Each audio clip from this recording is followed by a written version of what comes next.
Hey, podcast pals. Today's episode is brought to you by my friends at Standard Heating and Air Conditioning. Take it from me, as a newly married guy with a very opinionated dog, comfort is kind of important right now. That's why I'm a Smart Club member of Standard Heating. I get to schedule service when it actually works for me, pay how I want, and choose what fits our home best. Pick the HVAC company that treats you like family, not just another name on the list. That's Standard. Check out standardheating.com and tell them Dana sent you.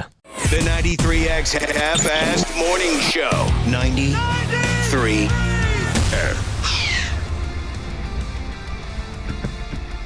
Oh, I'm not 100% sure if I remember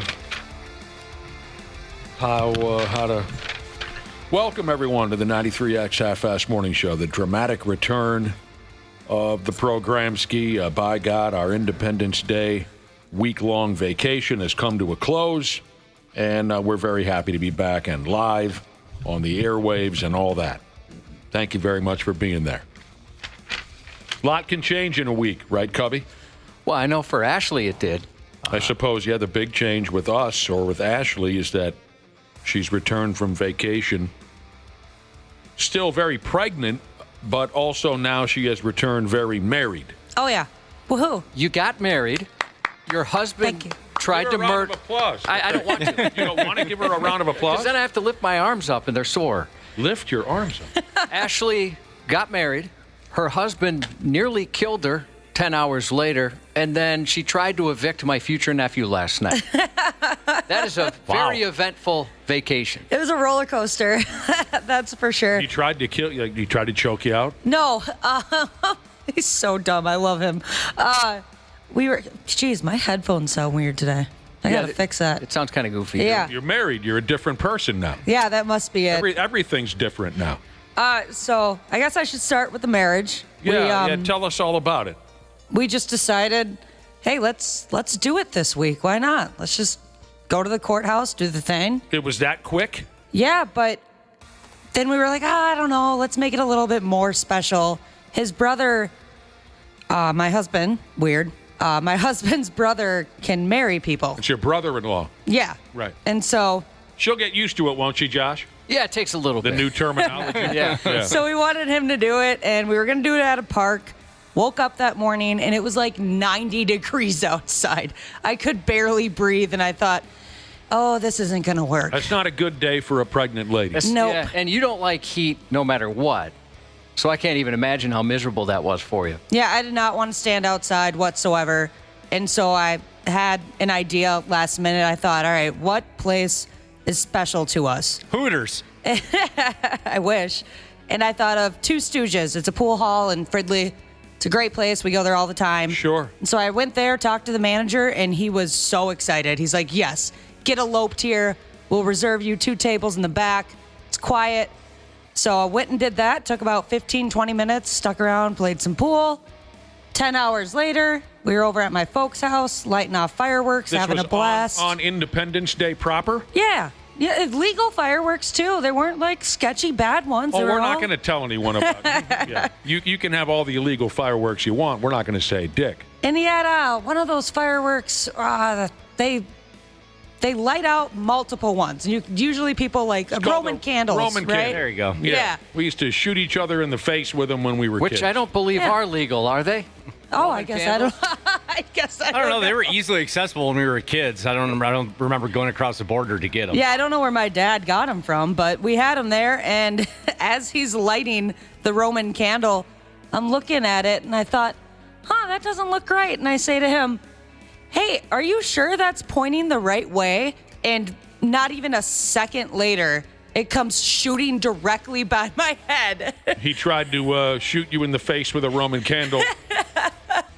And the best part is he went between me and my dad. And so if me and my dad weren't paying attention, one of us would have died. That would have been it. That's a bad first impression on your new father-in-law, I'd imagine. So My dad thought it was awesome. when you went to the pool hall with your brother-in-law, who is Ordained? Ordained. Yes, thank you. Was it just the 3 of you? No, it was brother-in-law, his wife tagged along with their little one so she could give us the rings. You know, we wanted her included in All some right. little way. Right. And then both of our parents came. Not a big crowd. Nope. That's exactly how I wanted it. Played a couple of games of 8-ball, had some waffle fries, and Exactly. you were out of there. So how long did it take when you guys said, let's get married, to when you did get married? Probably about 4 days. 4 days. I mean, you knew you were going to do it at some point. Yeah, we knew we wanted to do it before little dude makes his appearance. You wanted to make an honest man out of him. Yeah. I wanted us all to have the same last name. And your brother-in-law, is he the only person you know that's ordained and able to perform a marriage, Ashley? As far as I know, The only person she's close with and would want at her wedding. He did a wonderful job. His opening statement was something about being honored to be chosen as the better-looking brother for that opportunity. And I thought, oh, yeah, well, I mean, You have that power as well, do you not, Dana? You are ordained? I'm ordained. I've done 2 marriages. have they worked out? Yeah, your first wife and now your current wife. We know. No, both couples, my sister and brother-in-law, they're still happily married, and so are my friends Ryan and Katie. I officiated both of those weddings, and I'm telling you, it's more nerve-wracking being the officiant than actually getting married. As someone who's officiated 2 weddings and had 2 weddings of my own, it's much more nerve-wracking officiating and being in charge of somebody else's. I can believe that. Definitely. Yes. Well, you'd be the story if you screwed it up. Exactly. Nobody's going to forget that. It's kind of like being a game show host or something like that. You got to keep the crowd entertained because they've seen this nonsense a million times before. Right, exactly. What are you going to do to keep us awake here? What was the other drama that you mentioned, Josh? She nearly evicted our future nephew, last night. Gosh, yeah, this has not been fun. You almost had the baby last night? On Saturday night, I was having really bad lower back pain. It kept me up all night. It, took my breath away, and I thought, uh-oh, this isn't the best sign. I don't like this vibe that's going on. And then I woke up yesterday morning, and the lower back pain spread to the front of my body, down where my uterus is, and so I started, or I guess my uterus is like my whole body now. But you're just a big walking uterus. Yeah, let's be honest. And so I started timing the contractions, and they were under 5 minutes, and that usually means, all right, you got to go into the hospital, you got to get checked out. And they checked me out, and they said, for people that know they'll know what I'm talking about. If you've ever had a baby, I was a fingertip dilated only. So they sent me home. That's how they described it, a fingertip. Do you know what that means, John? I think I can guess. What does that mean? I don't want to know what that means. Well, let's just say For some guys, that's all they need. let's just say they called in the lady with longer fingers so that it was more comfortable for me. What's help me out. What's the scale? Does it go from, say, fingertip dilated to bowling ball dilated? Well, yeah. 10 centimeters is the goal. I've seen it, and I've described it this way. It's the only way I can think to describe it. It goes from fingertip to dinosaur mouth. Like if there's a dinosaur consuming a larger dinosaur, that's kind of what happens there. Rah! It opens all the way. And then the Jurassic Park theme plays when the baby comes out. Dude, honestly. And most folks run for their lives at that moment. Yeah, if you're not prepared, which I was not. You only got to a fingertip dilated, so they sent you home. Yep, yeah, they want you to be much further along. What if you and I did 25 jumping jacks right now? That would hurt so bad. What if we got you a plate of the spiciest wings imaginable? See, he's got to stay in there for at least 3 more weeks. I was 33 weeks on Friday, so at least 3 more weeks. I'm not sure if I'm going to make it, to be honest. I'm starting to get really nervous. He's been very, very low, so he's dropped down. Who are we talking about? The baby in my belly. The baby is very low. Yeah, so he's dropped down into my pelvic region, which means he is like prepping himself. He's getting ready for his exit. Yeah. Yeah, so It's like when a little child positions him or herself at the top of a slide. Yes, that's and he's ready to go. Perfect analogy. Right. Yeah, and so the sleep is no more. You can't sleep? I'd imagine it's got to be difficult. I'm up about 10 times at night because he's right on the bladder. God just help us. punching away at me. Yeah, you made us a little nervous last night when you texted us. I thought, he's coming tonight, it sounded Dude, like. I was nervous. I thought, please no. And you're not due until mid-August or somewhere around there? Yep, August 22nd. Well, so later just in August. But he is really big, like ridiculously large.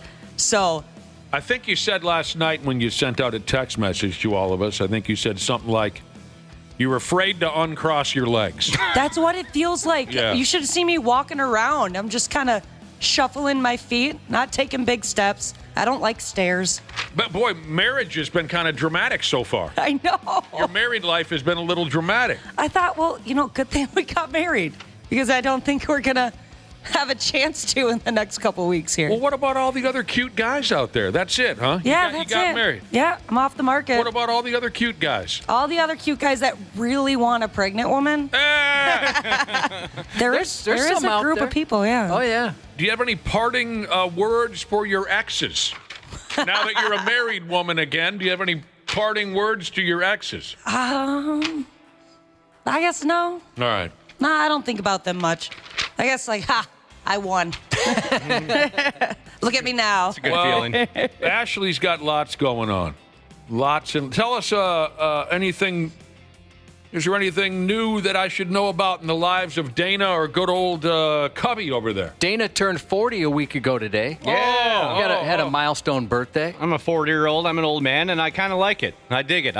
When I was younger, in your 20s, I was like, oh, man, getting older is going to suck. I had some friends that were older than me. And I'm like, oh, the party ends. I'm so happy the party's over. I can just be an old dude and not feel the need to go to bars or do anything like that anymore. I can just sit in my basement. Yeah, I saw that your wife threw you a surprise party. She did. That's pretty neat. I was wondering when my invite was going to come in the mail. I also lost mine, actually. Yeah, she threw me a surprise party. It ended up being a party bus, and that's my official retirement from party buses. Probably should have happened about a decade ago, but now that I'm 40, it's official. I'm done with that. It was a great time.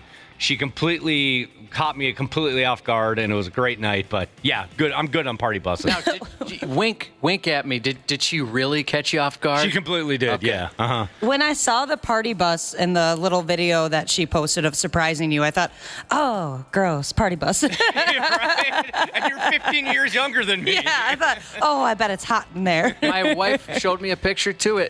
Was that legal? How many people were on that bus? That was out of control. How many people were at that thing? Yeah, no, we had seats for everybody. It was Hanging out the windows. Hanging out the windows. No bathrooms on the bus. That became an issue because, again, we're all 40. We're all old. My parents were even on the bus at 72.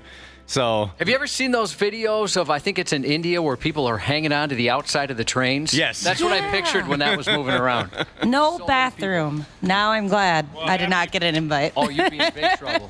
A lot of folks are wishing, a lot of folks are texting in. 651-989-9393 is how you get a hold of this here radio program. A lot of folks are texting in, wishing Dana a happy 40th birthday, congratulating Ashley on her brand new marriage. Thank you. Appreciate it, guys. What about you, Josh? I didn't do too much of note. I was trying to think of anything interesting. Watched some shows that have been recommended to us. Tried some restaurants we've been meaning to try. Blew some money on audio equipment. Falsely accused of picking my nose in public. Someone at the station did me wrong on social media. Whoa, wait. I'm trying to keep up with all this. Whoa, yeah. But this is all like nothing stuff. That's why I'm just throwing it out. Falsely accused of picking your nose in public sounds like something you will have a difficult time getting over. Well, there's a support group, believe it or not. And I've been there every day since it happened. I don't shake any hands, though, just in case. In case some of those false accusations are real. What followed the nose picking? Like what else did I... so someone from the station did me wrong on social media, which I don't appreciate. Now I have to hear about this, of course. My wife showed me a picture. She's like, hey, you're getting ripped on social media because it does appear that you don't even know how to hold a glass of water. You know, we talked before, I don't know how to hold a can of beer or a bottle of beer or anything. Can of beer, right? And the picture they showed... I can't even figure out what's going on in that picture with the way I'm holding it. It's so odd. You're holding a glass of water. Yeah, on our boat. Sorry if I didn't already say. On our booze cruise. Oh, on last week's booze cruise. And it does look ridiculous. Can I see the picture? I don't have social media. Yeah, I can pull it up. All right. Ashley's going to show me the picture. And then someone here that we work with. Yeah, they posted that picture. I mean, and it's ridiculous. It looks like I've never held a glass ever before. Huh, and they did you wrong just by posting the picture? Yeah. Dude, honestly, I'm with you because the only picture they posted of me, I was also in that picture. And it was the worst picture of me I've ever seen in my life. Sorry, we post a lot of stuff. I'm over here by Ashley. Doesn't it look like I'm catching it as it's falling? 1 second, I'll get here eventually. They post a lot of stuff. That many pictures, huh? Yeah, geez, chill out. Okay, I just saw the photo. What's going on, man? I know. Hey, I'm telling you, that had to have been a split-second adjustment. Right, yeah. Because I know how...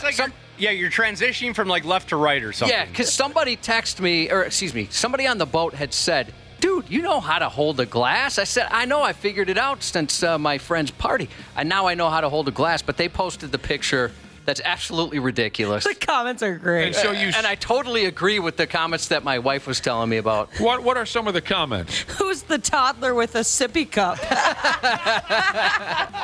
That's funny.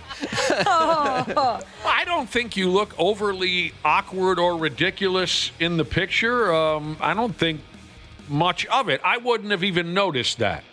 Well, social media is different, right? They noticed that kind of thing. They noticed Box toss. how you're holding your glass of water. God forbid a dude stays hydrated. Box toss and Jesus said, why is your sweatshirt so damn big? I asked that too. It didn't seem that big. That's if there's anything in that picture that is notable to me is your weight gain. Yeah, that's why I told my wife, it looks like I'm as thin as I've ever been. But I looked really heavy in that picture. Putting on a lot of weight. Yeah. Let me see it one more time. Also, people commented on how long, I don't know how to describe it, wide my head is, my profile. Like I've mentioned before, if you're looking at me, it doesn't look that wide, but from the side, it's like an alien head, for sure. You've got a long skull. Yeah. And, you need to maybe put on some weight, really, because your hooded sweatshirt looks more like a rain tarp. Yeah, did it look that big in person? No, see, it didn't. That's one of my favorite sweatshirts. But yeah, from that photo, they did me wrong on social media. Yeah, that's dirty. Of all the pictures that were probably taken on the boat, they chose to lead off with that one. See, that's a huge no-no. You're supposed to, I guess maybe it was just something that women know to do. You always got to make sure the people that they're looking at look good. You got to make sure, or else it's just selfish. You mean, I don't understand what you mean. It's like when a girlfriend posts a picture of all her friends, and she's the only one that looks good, or there's only 2 people that look good. What are you doing? Women check with each other before they post a picture and make sure everyone thinks that they look good? You should. You should yes. do that. Unless you can be absolutely sure. Like, we're all killing it. You look fine, Josh. I don't mind. I thought that was funny that people commented on that, and I totally agree with what was said. Where's this photo? People are texting. It is on our Facebook, on the 93X Radio Facebook. Okay. Yeah, just so you know, I agree. I totally agree. That's a funny comment, though. Who's the toddler with the sippy cup? It's almost like you're holding it up, like asking for more. Like, may I please have some more water? Yeah, that's funny. Somebody texted in and said, it looks like you're begging for water. We have received a few messages this morning saying, how was the cuck boat last week? And it was low-key, and that's just the way I like it. Yeah, it was great. It was great. It was so fun to Except the music was still a little too loud. I barely made it to the top. Oh, right. You don't go up there. Yeah, I like the air conditioning. That's why people are like, why are you wearing a sweatshirt? Well, number one, I always do. But truthfully, it does get kind of colder on those lower levels. Although this year wasn't too bad. Next year, if there's a next year, we just bring a boombox. I'm tired of the loud music. But anyway, no, we don't even need a DJ anymore. No, it was a low-key event. No offense to the DJ. Just the way I liked it. I found, it's funny, you call it the cuck boat, and some guy came up to me and made me realize I am, in fact, a cuck. I heard of this, about this. Were you there when he said that? No, but he practiced saying it to my husband before he said it to you. Oh, did he really? Yeah. Well, he delivered it perfectly. We already knew you were a cuck going into it. I'm not a real cuck. I appreciate cuck humor, but I turns out I am a real cuck, which was news to me until the boat. A guy came up and he said, hey, you had your youngest son be in vitro, correct? Which I did. My wife did, but I was a part of it. And They're like, well, you watch somebody else impregnate your wife in a cuck chair. And that's true. My wife's laying there, and a woman knocked my wife up as I watched. It's like the ultimate cuck. I know. I never would have considered that, but he told me, no, dude. F me. You are a cuck. You are a cuck. Now I am. Oh, wow. I'll tell you what.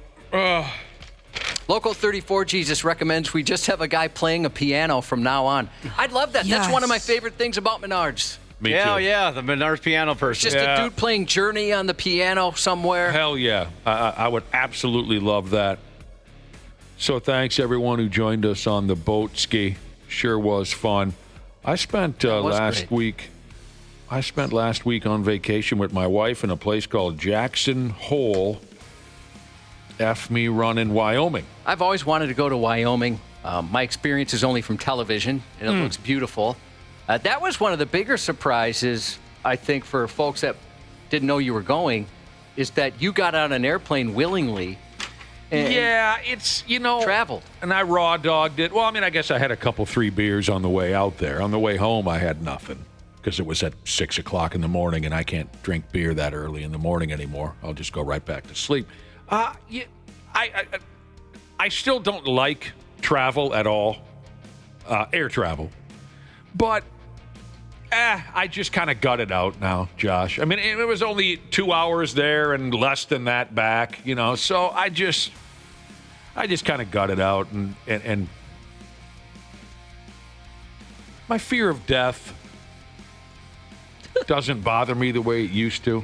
Now I said to myself a few times on the airplane, if the sumbitch goes down, it goes down. It's your time. You've done some things. Where 20 years ago, I really would be pissed off, Now it's, whatever. If we make it, we make it. If we don't, we don't. I still don't like it. I will never enjoy being on an airplane, but it doesn't trouble me to the level that it used to. Well, that's good. I saw that you did a bunch of nature stuff. Seemed like you guys were outside quite a bit. Yeah. I mean, that's what you do in Jackson Hole. Did you see anything cool, like cool wild animals? Yeah. What do you think about a wolf carrying away a dying baby bison? Does that excite you at all? Whoa. Yeah. That was kind of cool.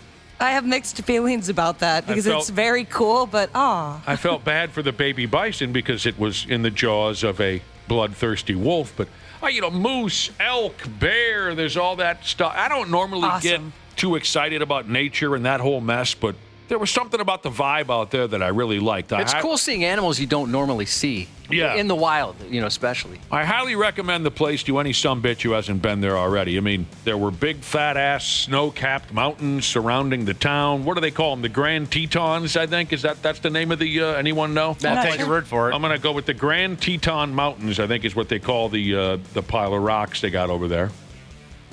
They had, like I said, elk and moose and bear running around, Josh. They had $2 Pabst Blue Ribbon King cans. Whoa. Are they trying to kill at the people? bar. Went to the Cowboy Bar. You ever heard of the $1 Million Cowboy Bar in Jackson? Is that the picture? Your wife sent me a picture of you sitting on a saddle? The bar stools are saddles. Yeah. Oh, cool. Yeah. 24-hour country and western movies going on the televisions. Billiard tables everywhere, Ashley. oh, cool. Cow- You sat on a saddle. I can't. Yeah. Cowgirls and whatnot. Oh. We rode what I believe they call a tram, Josh. Oh, yeah. All the way to the top of a mountain. Been on a tram. Scary. We rode electric dirt bikes up and down. It was really, I enjoyed the hell out of it. That's awesome. Oh, I could see why. Yeah, I've heard great things. There's a few states I want to go to, and that's definitely one of them. Later on, I want to tell you about the boner. Oh, All right. Okay? I'm excited. that's a hell of a tease right there. We're running out of time here right now, but this also involved my trip to Jackson Hole, Wyoming. I want to tell you about the boner because it was something to see, and my wife had something to say about that boner. Before we get going again, here's something I noticed at the airport here in town. When we got off the airplane, we got home on the 4th of July. I was wondering if any of you have noticed this. We walked by a booth at the airport, and I think I have this correct, and this is going to go nowhere if none of you have ever seen it before or can't help me out. Maybe our listeners would know. We walked by a booth that was labeled, I believe, the self-expression booth. No. Okay. Maybe someone can text in and tell me about this if you know about it. This is at our airport? Yes, when we landed back in town on the 4th of July, Independence Day, we walked by a booth. So I don't know if I have the exact wording. Looks like it's called the Freedom of Expression booth. There you go. The freedom of how do you say that? Freedom of expression. What do you just go in and like yell into the void, or what do you? That's the thing that there was no one there when we walked by, Josh. There was no one there. I had never heard of this before, and I thought, well, I wonder what the F this is all about. Like clothes, right? Maybe. Clothes? Like you're expressing yourself through clothing. Is that? What I have no idea. So Weird. none of you know about it. Maybe we can find something. I'll get back to you. You know. Oh, maybe. so I'm looking at it. That's not even really a booth. Well, I don't know. Is that something? Okay, unless it's that the one. Is that just like a basically a table with glass in front of it? Yeah. A booth, whatever you want to call it. So, yeah, there's this one's called the free speech booth. Is that different? Are you supposed to just like stand in front of it and make faces? That's my question. That's what I was hoping someone could answer for. What is going on? I don't know. Hey, I'm about to miss my flight, but I gotta stop. There was a restaurant there at our airport that played nothing but 80s rock, and it was awesome, and some deep cuts too. Give me one of the deep cuts. Give me the song title. I'll tell you the band and the year. Shoot. Hold on. I gotta look up. But anyway, I forget the song. Go ahead, Cubby. Take your time. But also, there was some fine print at that Freedom of Expression booth. There was some fine print that explained the purpose of it all. But I just wanted to get home. Sure. I just noticed it, and I thought, what the F? We kept walking.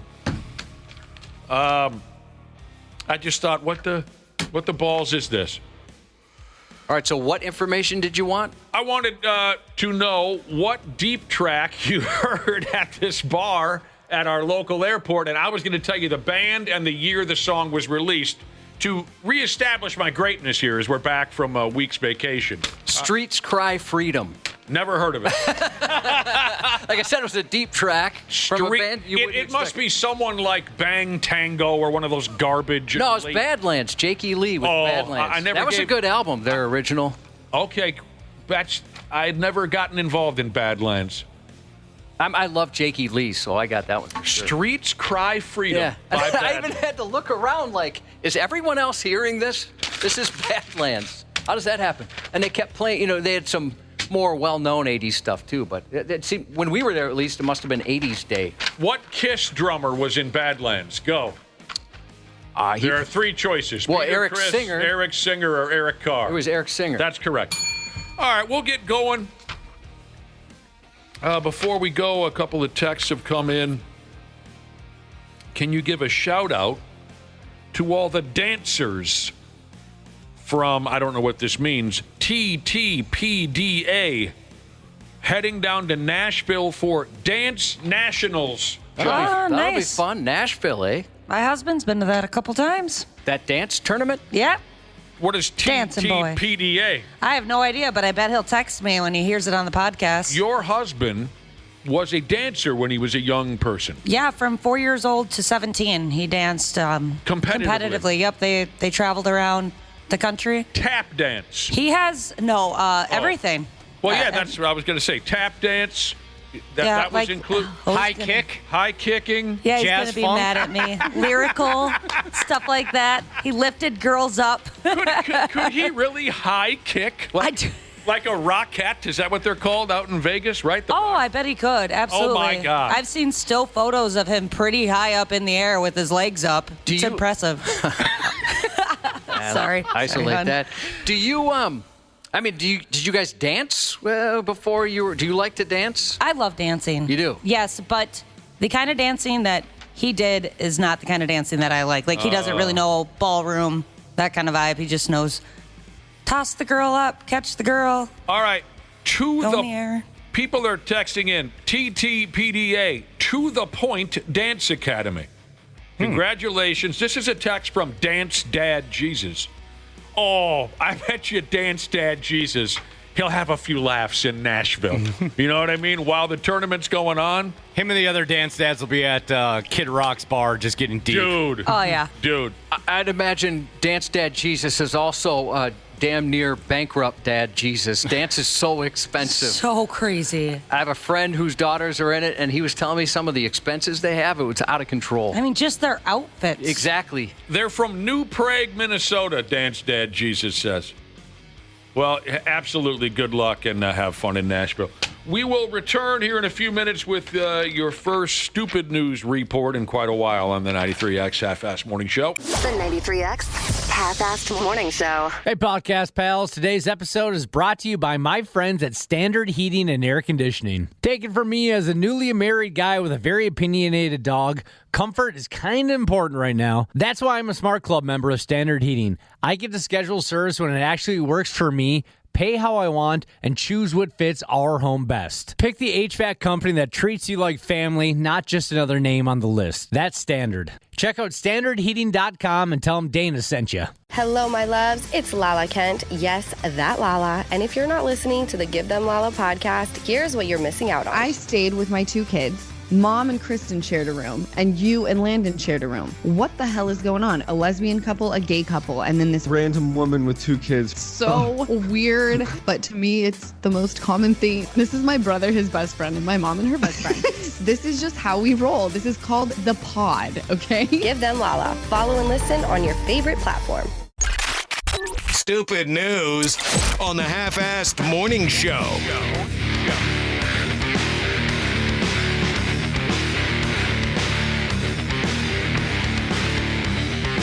Yeah, man. I hear you. During our last little breaky break, we played some Ozzy Osbourne. Josh, were you going to talk about this final Black Sabbath concert in your news report? Probably not, no. I thought it would come up. I grabbed a bunch of audio in case it did. Yeah, maybe we can get into it later because I'd heard stories about it. A few listeners have texted in about it already. It just happened 2 or 3 days ago, right? Mm-hmm. Supposedly the last one. I mean, he said it before, but his health has obviously declined significantly. Yeah, I think it's probably it for him. It sounds like an incredible show. Okay, we can get into it later. But to answer a few questions that have been texted in, no, I have not seen or heard anything. I've read some things about the final Black Sabbath show, and my damn, does it sound like an incredible setup. It was a near 12-hour event. Jeez. Every swinging D you could imagine was there, from the rock and heavy metal world. We'll get into it later then. Okay. Supposedly, we're going to find out this week there was a band that Sharon Osbourne, Ozzy's wife, uninvited. Like, there's some controversy. Oh. Well, there's a lot of people that don't get along with her. Yeah, well, in this case, this is all coming from her. So it's a charity event, this Ozzy's last show, and the band demanded payment. And she said it's a big name. And supposedly this week she's going to reveal who it is. Oh, this week she's going to reveal that? Yeah. Okay. Very interesting, though. Appreciate you texting in and reminding me. Because I would certainly like to discuss it at one point or another. For now, we'll cartwheel our sad asses into an old stupid news report. Been a while. We took last week off. I certainly hope this will be worth the wait. We're going to begin with one of those better late than never type situations. At least that's the way I looked at it. Maybe you'll think differently. A 64-year-old feller all the way out there in China. He had a little case of gut rot the other day. You ever have that, Josh? You just, oh, God, my stomach. Probably weekly, Weekly? Sure. Yeah. He had a little case of gut rot. So he went on over to see a doctor about it, and I'll be damned, the doctor found a toothbrush that had been stuck in this poor bastard's boiler since he was a stinking 12-year-old. Again, he's 64 years old. They found a toothbrush down in his stomach. The old boy with the toothbrush in his guts He goes by the name of Yang. He does. Yang told his doctor that he remembered deep-throating a toothbrush one way or another back when he was 12. Does he have a sister, you might wonder? Hey, now. He remembered throating a toothbrush when he was 12, but he was too scared to tell his folks about it for fear of a terrible beating. Totally understand. Yeah. Suffered some dumb injuries over the years where I was scared to tell my parents because I figured I'd get in more trouble than whatever Band-Aid I needed. Yang said he thought the toothbrush would dissolve on its own, and he hadn't felt any stomach pains at all up until recently. Again, 12 years old, he swallows a toothbrush. At 64 years old, he gets a stomachache. He hadn't felt anything funny at all up until that point. So next thing Yang knows, he's laid out on a table for stomach surgery, and sure as hell, doctors pulled the toothbrush out of his small intestine for him. And afterwards, doctors told Yang that he's lucky he wasn't killed dead years ago. I can see being 12 years old and afraid to tell your parents, but when you're maybe 25, 26, don't you think, hey, maybe I should ask somebody about that? Well, he thought it dissolved. He thought it was gone. He thought that was it. Thought that was it? It just Like he- disintegrated? Yeah, like I said, he thought it just dissolved on its own. And 12 years old, aren't you being a little bit of a sissy that you're too afraid to tell your parents something at 12 years old? You're not 5, you're 12 for Pete's sake. But anyway, It depends on the parents. Yes. they must have been total dicks. If your parents are pretty strict, and I know it was a little more loosey-goosey at your house, where they kind of let you do whatever. Well, but you accidentally swallowed a toothbrush. It's not like you got caught with heroin or something, right, John? Well, yeah, obviously. That's completely different. But at the same time, if you grew up in a super strict household, I think you'd understand a little more. Mom, Dad, I accidentally swallowed my toothbrush. Well, you dumb son of a bitch, you're going to get it for that. What? I accidentally swallowed my toothbrush. Now I get a beating? You're not getting another one. I wonder if it's more just embarrassment. Like you're going to get called a dumbass by your dad. Now that I could understand. Well, you stupid bastard. Yeah. There's no way you're mine. Yeah. The doctors told him he was lucky to be alive. They said normally that toothbrush would get pushed around his guts by big old turd logs and whatnot, right? And it could have stabbed a hole in his intestines and killed him on the spot. Of course, the number one question on the minds of people who commented on this year's story is how in the name of God did Yang manage to Sasha Grey a toothbrush? And he apparently didn't explain that. Yeah, you must have really been working for those back molars if you're going to shove the whole thing down your throat. I think also people would assume that went back door. Yes. Don't you? Yes. 100%. Swallowing a toothbrush? Yeah, I know what And guy. it looked like a normal sized toothbrush, I too. feel like you have so many chances to not swallow it as you're swallowing it. I don't know. I just don't know. I think once it gets into your throat and you begin to choke, I'm no doctor, but I think your body just automatically drags it down there. You know what I mean? Yeah. Your body reacts to... I don't know. I know a guy that almost choked to death on a grape. I can't imagine a toothbrush.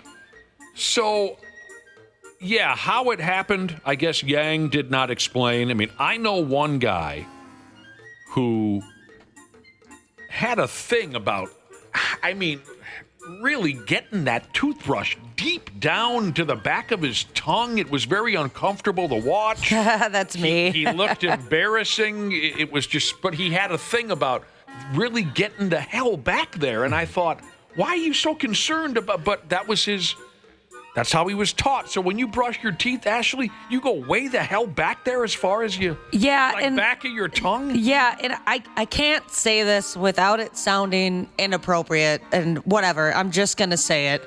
I don't feel like I've accurately brushed my teeth unless I brush my tongue hard enough that it makes me gag a little. Yeah, that Really was, go that far back? Huh? Yeah, I don't know why. Like I I need to, or else it doesn't feel like I got the job done. Is that weird? No, it's not weird because, like, that's exactly what this dude that I used to know, truth is he's dead now, unrelated. Okay, good. He would gag. That was it. So what you're saying isn't weird because that's the exact same thing. The dude would sit there and just blast away, and he would cough and spit. Every time. And I always would say, what the hell? Why are you doing that to yourself? Tears in his eyes and everything. I get judged, which I understand. I get judged at home about this quite a bit. Were you taught to do that, or it's just something you've done? No, it's just something I've done. My parents never even taught me you're supposed to brush your tongue. I learned that, I think, from a girlfriend. You know, you're supposed to do that. I'd never heard that. Yeah, that's where or what I've heard. I don't know if it's true. I haven't checked it out. That's where the bad breath comes from. Oh. And I learned how to correctly shave from Nick's first wife. Yeah. I was not taught grooming. With the grain, not against the grain? Well, slower. Yeah, slower. Yeah. Yeah, you don't need a speed race or that stuff. We were both taught nothing as children.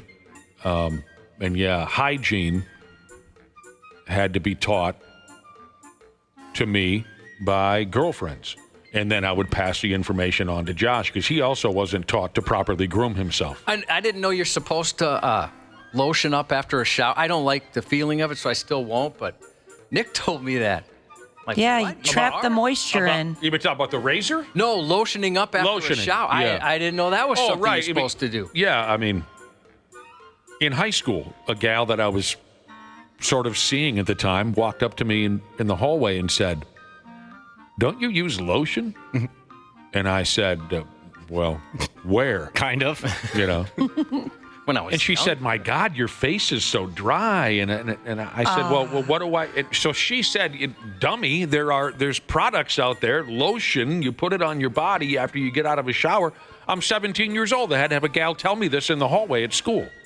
That's really awesome that she took the time to tell you about that, though. When we were kids, our folks would just say, "Get in the shower." They never said anything about, make sure you do this and make sure you do that, and maybe it's better if you go this route before and after. They just said, "Get in the shower." I guess I've taught a lot of men about little hygiene things like that. Yeah, like plucking your eyebrows. Yeah. I've face never done lotion, face wash. We're it's big, wonderful, men. We're big, dumb animals. I don't wash my face. And you have a beautiful, beautiful complexion. That is so annoying. Couldn't tell you the last time I washed my face. I mean, that I is splash not water fair. on it to wake up, but I don't. That's about all. In the morning, I'll put some water on it. Oh. I've never washed my face since I was like a little kid. That is not fair. I've got like $100 worth of face products at home right now. I get a lot of grief at the house. Lucky. For still not knowing how to properly take care of myself. What is this now? Okay, so back to Yang with the toothbrush in his gut. He swallowed it 40 years ago. Of course, this isn't anything shocking. There's always somebody, Summers, gutting or keistering unusual objects. Last year, the story closes out with this information. Last year, doctors in China punched a tube of super glue out of a gal's stomach. Whoa. Have you ever had a moment of panic with super glue? No. I've glued a couple fingers together. And I yes. thought, well, I guess I'm making this hand gesture the rest of my life. Oh, and yes. Now that you say, yes, absolutely. I've thought I've glued my hand permanently. It says here, doctors suggest that people do, quote, regular body checks to avoid similar problems to what Wang had with the tooth. I'm not exactly sure what they mean by that. Do a regular body check. Yeah, what, like a full MRI or something? I suppose that is what they mean. Yeah, they probably mean get yourself x-rayed. I don't know. Oh, those are scary. I don't like MRIs. Are you claustrophobic? Yeah, I would prefer not to be in small places. I don't think I'm like that bad. But yeah, I don't like those. I mean, they could make them just a little bit bigger, right? Why do they have to be so small? Yeah, I don't know. But there's stand-up ones. Oh, really? My mom's claustrophobic. and she's tiny, but she's still claustrophobic, and she does a stand-up one. And Oh, I didn't know they had helped her that. out quite a bit. Huh. Now, here is a lady listener who's texted in, and she does not want me to mention her she's name, and I will not. But on the topic of our parents not teaching us how to properly care for ourselves in many different ways, she says, I didn't learn to properly wipe. I was one of those, yeah. Until I was in CNA school. Does anyone know what that means? CNA? Is it like certified nursing or something? Certified nursing assistant, I believe. Okay.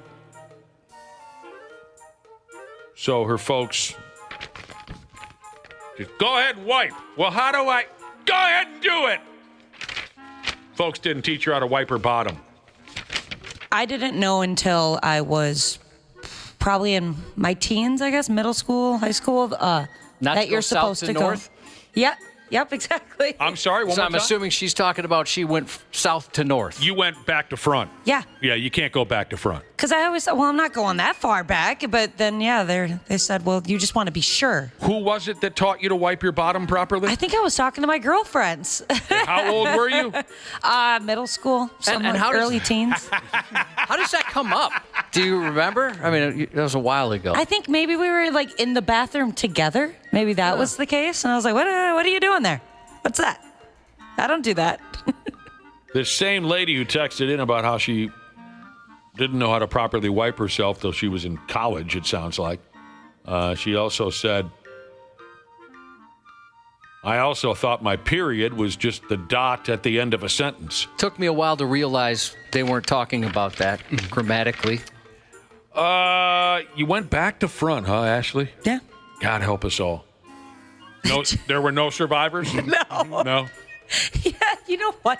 There were signs that I was doing this incorrectly too, because my mom has told me that I had like frequent UTIs. Yeah. What the heck? Yeah. I'm just now realizing this. That's what I heard from the get-go, was that if a gal goes back to front, she's carrying around a UTI. Dude. 365 days a year UTI parade. What the heck? Yeah. Why wasn't that addressed? Why They're didn't like, your mother oh, tell- it must be the baths she takes. For God's sake, you were Farting up the bathtub. you were bringing the poop and bringing it over to the. Oh my God. You send the poop the other way. Oh, Mom, what the heck, dude? No, we were all cheated. We were cheated out of a lot of information that we should have had at a younger age. In her defense, maybe she thought it was common sense. Yeah, I wonder that myself. Like, my parents say, are you really that dumb you couldn't figure that out? There's certain things you just don't need to teach a human. They should just know. Yeah. This will tell you a lot about my childhood. My brother and I knew every curse word and derogatory term and dirty joke before any other kid in town, but we couldn't properly wash ourselves.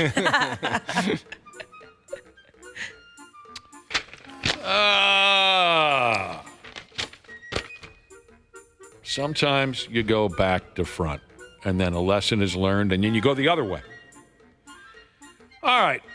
Here's one of the more pathetic ways a cop could go ahead and throw their career into the toilet. A 28-year-old policeman officer working down there in the absolutely awful Alligator State.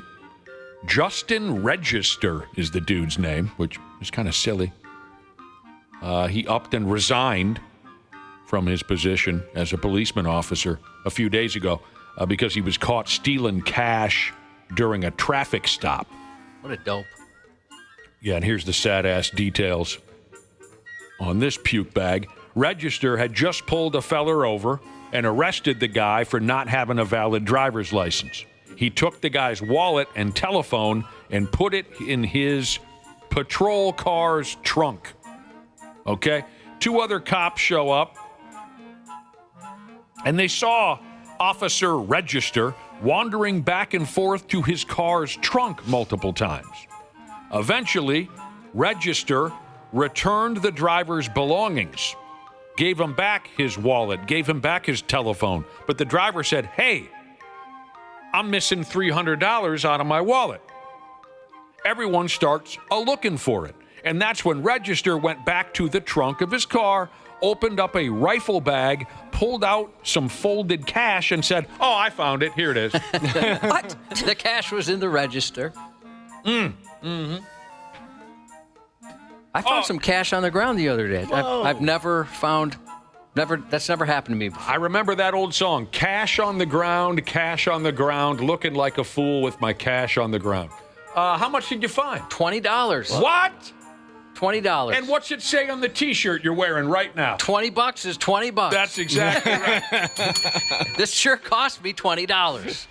That's pretty cool, Cubby, that you found $20 on the... It was just blowing in an empty parking lot. When you saw it, on the ground in that parking lot, did you think, okay, this is attached to some fishing line, and as soon as I bend over to pick it up, some teenage kid's going to start reeling it in, and I'm going to look like a jackass? I 100% thought it was a setup for TikTok or something. Yeah. But it was like, it just blew right under my car. YouTube video. Over the hill man tries to bend over and pick up $20. Yeah. Falls on his face. I bend over and somebody kicks me in the ass and I face plant into the side of my vehicle. Good for you. What have you done with that $20? I was going into Subway, so I got Subway. Whoa. It's awesome. That's the coolest story I've heard all day. I lucked out. That's never happened to me before. So again, cop pulls a guy over, puts his belongings in the trunk of the squad car, and then when they're, it's time to process this man for his crime, take him to the, here are your belongings back, sir. Here's your wallet. Here's your cell phone. The perp says, well, wait a minute, I'm missing $300. It's because this cop snatched it. It was odd and obvious enough that it was immediately reported to this police officer's supervisor. Again, the cop's name is Justin Register. Now, here's where Josh over there is going to get wet because I have a statement from that Grady Judd character. Because this happened in his county or whatever. Grady Judd said, "It makes me so angry I could chew the bark off of oak trees." Maybe that's a saying there. Probably. He betrayed the community's trust, he said about this dirty cop who stole cash from a perpetrator. And that, by God, Grady Judd said, is why he's not a law enforcement officer anymore. Register was arrested for theft. Obviously, he resigned before anyone had the opportunity to can his sorry ass. The department he worked for also said that all of his previous arrests and traffic stops are now being audited because who knows, maybe he's been crooked from the get-go. And this I would imagine this couldn't have been the first time he's done it. I mean, maybe. I got caught the one and only time I shoplifted, so maybe it was the first time, but I would think he's probably done this before. And remind everybody what you shoplifted, Josh. I forget, and that's not really important to the story, but I did shoplift something. I can tell folks what you shoplifted if you don't want to talk about it. Yeah. I can tell them. You probably don't even remember. I mean, it's not, and we're running out of time. Blah, blah, blah, blah, blah, blah, kiss from a rose. Well, how did it go again? I don't even know what you're talking about. He doesn't know what I'm talking about. Spanky Jesus knows the Subway I was talking about, and apparently it's his $20. With interest. Hey, dude, can I have my $20 back? Is that what he's saying? He's like, hey, was that the Subway by the new Froyo place? That's my $20. Yeah, and we went there twice over the week.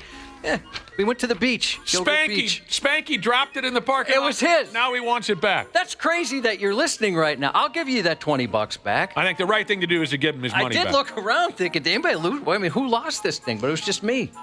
I hope you give Spanky his money back, because you want to know why? Why? Some bitch owes me $20. Does he really? Yeah. He owes me $20. Here's someone texting in on the last story, Cake Sitting Jesus, who says, who the hell carries $300 in their wallet anymore? Yeah, I would be suspicious of somebody with that amount of money. I still like to keep cash on me. I know a lot of folks just live with that silly little card. I like to keep some cash money on me. Well, some places don't even take it anymore. Exactly. Yeah, Apple Pay has got me in its clutches. I love using Apple Pay. I guess I like the cash for the bar. Yeah. Yeah, it just depends on the bar, right? It is weird how like some places either don't take it or kind of get cranky, like you're slowing them down. So what about this $60 that you found in that parking lot, Josh? that you were just telling us about the $80 that you found in the parking lot. It was crazy. I've never even seen $100 in cash before. But I found it.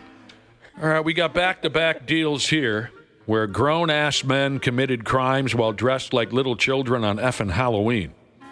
First off, a guy in Pennsylvania. He went on into a convenience store and stole an assload of Red Bull while wearing a Batman T-shirt and pajama pants. Come on, dude. You're making us all look bad. A Batman T-shirt and pajama pants? That's only acceptable in public if you're sleepwalking. I'm making or a new 7. rule. Yeah, right. If you're a grown-ass man, it's only acceptable if you're sleepwalking. Who even has pajamas anymore? Yeah, I don't think I've had pajamas since I was a little kid. Yeah, just throw on a larger T-shirt and that's about it. There's not much to this one. It's just dude walked into the joint in his terrible outfit. He filled the shopping cart with $200 worth of that Red Bull, and then he left. The sumbitch is 31 years old acting like that, wearing a Batman T-shirt and pajama pants. So much Red Bull. Guy needed a caffeine fix, huh? And then real quick, there's Dinkus here in Alabama who upped and robbed the convenience store down that away. He did while wearing a Scooby-Doo costume. I love the original theme song to Scooby-Doo. It's so groovy. Yes. But anyway, dude wearing a Scooby-Doo costume robbed a convenience store, stole cash out of the register. The story I read on this jagoff in the Scooby-Doo costume, they made all kinds of very predictable jokes, like, meddling kids, Scooby snacks, the mystery machine. There were some clever jokes in the comments section, though. Here it is. Maybe you'll like this. I don't know. I did. When they take the mask off, it will be Fred. Then that mask will come off to reveal Shaggy. But for the last twist that you never saw coming, the Shaggy mask will be pulled off, and all the while, it was the carnival owner. That's usually how it worked. Oh, now I want to watch Scooby-Doo. I loved Scooby-Doo. Or, Josh, in the end, they'll pull the mask off, and it'll be the old caretaker. It was always the old caretaker. Twisted old bastard was always running some kind of scam. If I remember correctly, don't you hate Scrappy-Doo? Oh, little yeah. guy? He was a jerk. Yeah. What's wrong with Why that was he dude? so cocky? What did he ever do to develop that level of confidence? I don't know. I would never, ever advocate violence towards an animal. But from the time I was 5, I don't know, maybe Scrappy wasn't around when I was 5. Whenever Scrappy-Doo was added to the cast of Scooby-Doo, I wanted to kick that little son of a bitch in his jaw. I hated Scrappy-Doo. He was totally and completely unnecessary, and he ruined the vibe of the show altogether. Because I also really loved that show. Insomniac Jesus brings up a good point, Ashley, back to pajamas. That's like kids are wearing pajama pants out. I didn't even consider that. Yeah, all like the middle school kids, they're wearing pajama pants as a daily thing. Right, they are. Weird. But this was a Stop that. 31-year-old man. I mean, if you're a high school kid, whatever, you're going out to Mr. Movies to rent a VHS. What do high school kids do anymore? Do they go rent movies from Mr. Movies? West Coast Video. West actually. Coast, they get a VC, they rent a VCR, whatever. If you're a young person, fine. Dress like you've been laying on the couch all day. But when you're a grown person, you don't wear pajama pants in public. That's my rule, unless you're sleepwalking. My parents never let me do that when I was younger. Absolutely not. They were very big on be presentable. Who was your favorite ever guest star on the Scooby-Doo show, Josh? A lot of folks say the Harlem Globetrotters. Oh, I loved that. I would say as a kid, definitely the Harlem Globetrotters. I'm going to go ahead and say Jerry Reed. When Jerry Reed guested on the damn Scooby-Doo show, it was a real thrill for me because I was a fan of his. And he sang a song. He sang, "Pretty Mary Sunrise, she's all right with me." That's the song that Jerry sang for us. What time is it, Josh? It is 6:56. We'll be back with Josh's news report next on the Half-Assed Morning Show. Sports Oh, next. sorry, sports, whatever. We'll do something. Sometimes when I blow my nose, I get a boner. I don't know why. It just happens. Half-assed morning show.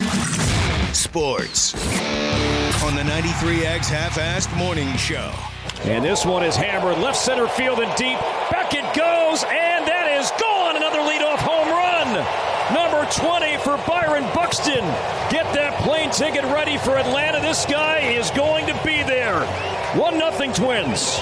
Yeah, and the prick is going to find himself at the All-Star game.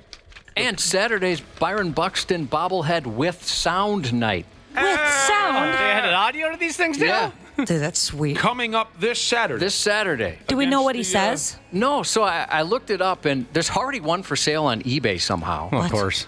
What do you mean, of course? How's that possible? Somebody got their hands on one. Oh, is that right? Well, I mean, they're in-house, I'm sure. Yeah, I'm just curious. And they're selling it on eBay? So some crooked sumbitch at the Twins organization behind the or scenes. whoever makes them. Whoever makes them. Yeah. But oftentimes, too, people will be like, I'm going to get one of these on Saturday and put it for sale now. I guess I don't follow it. I'll have to take your word. I know nothing about eBay except for the song that Weird Al Yankovic sings. One of the greatest songs of all time. Without question. Byron Buxton is going to play in the All-Star game, which is a week from tomorrow, I think. And this weekend, you can get a bobblehead doll, Byron Buxton bobblehead doll with sound. We got to find out what the sound is. Yeah, have you ever seen one of those with sound? I guess Yes, I yes. Dana gifted me a John Randall bobblehead with sound. What does it say? It says, like, big dog gotta eat. Oh, nice. Or it says something else about never making it past the opening round of the playoffs or something. If it's the Buxton one that was being sold on eBay, he's doing the Buck Truck. Cool. So I wonder if there's something there. We got to find out what he says. Maybe it's something about Sheboygan hot dogs. Could be. Because if you listen to the Twins games these days, he's between every inning he's doing an ad for Sheboygan hot dogs. We're Buck fans around here. Good for him. Twins lost yesterday. A very dramatic weekend with a couple of walk-offs, but they did lose yesterday. They got a day off today. They start a series tomorrow here at home against the friggin' Chicago Cubs, which is just disgusting. Randy Shaver and Brad Ryder will be checking in with us in about a half hour. Lots has happened in the week we had to ourselves, so we'll be jaw-jacking quite a bit. Hopefully we can get an update on the greatest entertainer in the world today, the Red Panda, who crashed a few days ago. And ooh, yeah, bad. It was really a tragedy. But she's doing okay from what I understand. But we'll give you a Red Panda update when the boys get involved. This time I mean it. After this little break-ski, we'll get to Josh's news report. 93X Half-assed morning show. Hey, podcast pals. Today's episode is brought to you by my friends at Standard Heating and Air Conditioning. Take it from me, as a newly married guy with a very opinionated dog, comfort is kind of important right now. That's why I'm a Smart Club member of Standard Heating. I get to schedule service when it actually works for me, pay how I want, and choose what fits our home best. Pick the HVAC company that treats you like family, not just another name on the list. That's Standard. Check out standardheating.com and tell them Dana sent you. The United States Soccer Federation presents the U.S. Soccer Podcast. The United States have the lead. The United States in full command. To the back post, settled, scores! Centering, doubling his tally. Never miss a game. Hooks it across, into the middle, and there's the opening goal. 2 for the United States. Never miss a moment. Barreling in, cutting in, going for goal, deflected and in! Yeah! The U.S. Soccer Podcast. Follow and listen on your favorite platform. By the way, I faked every orgasm.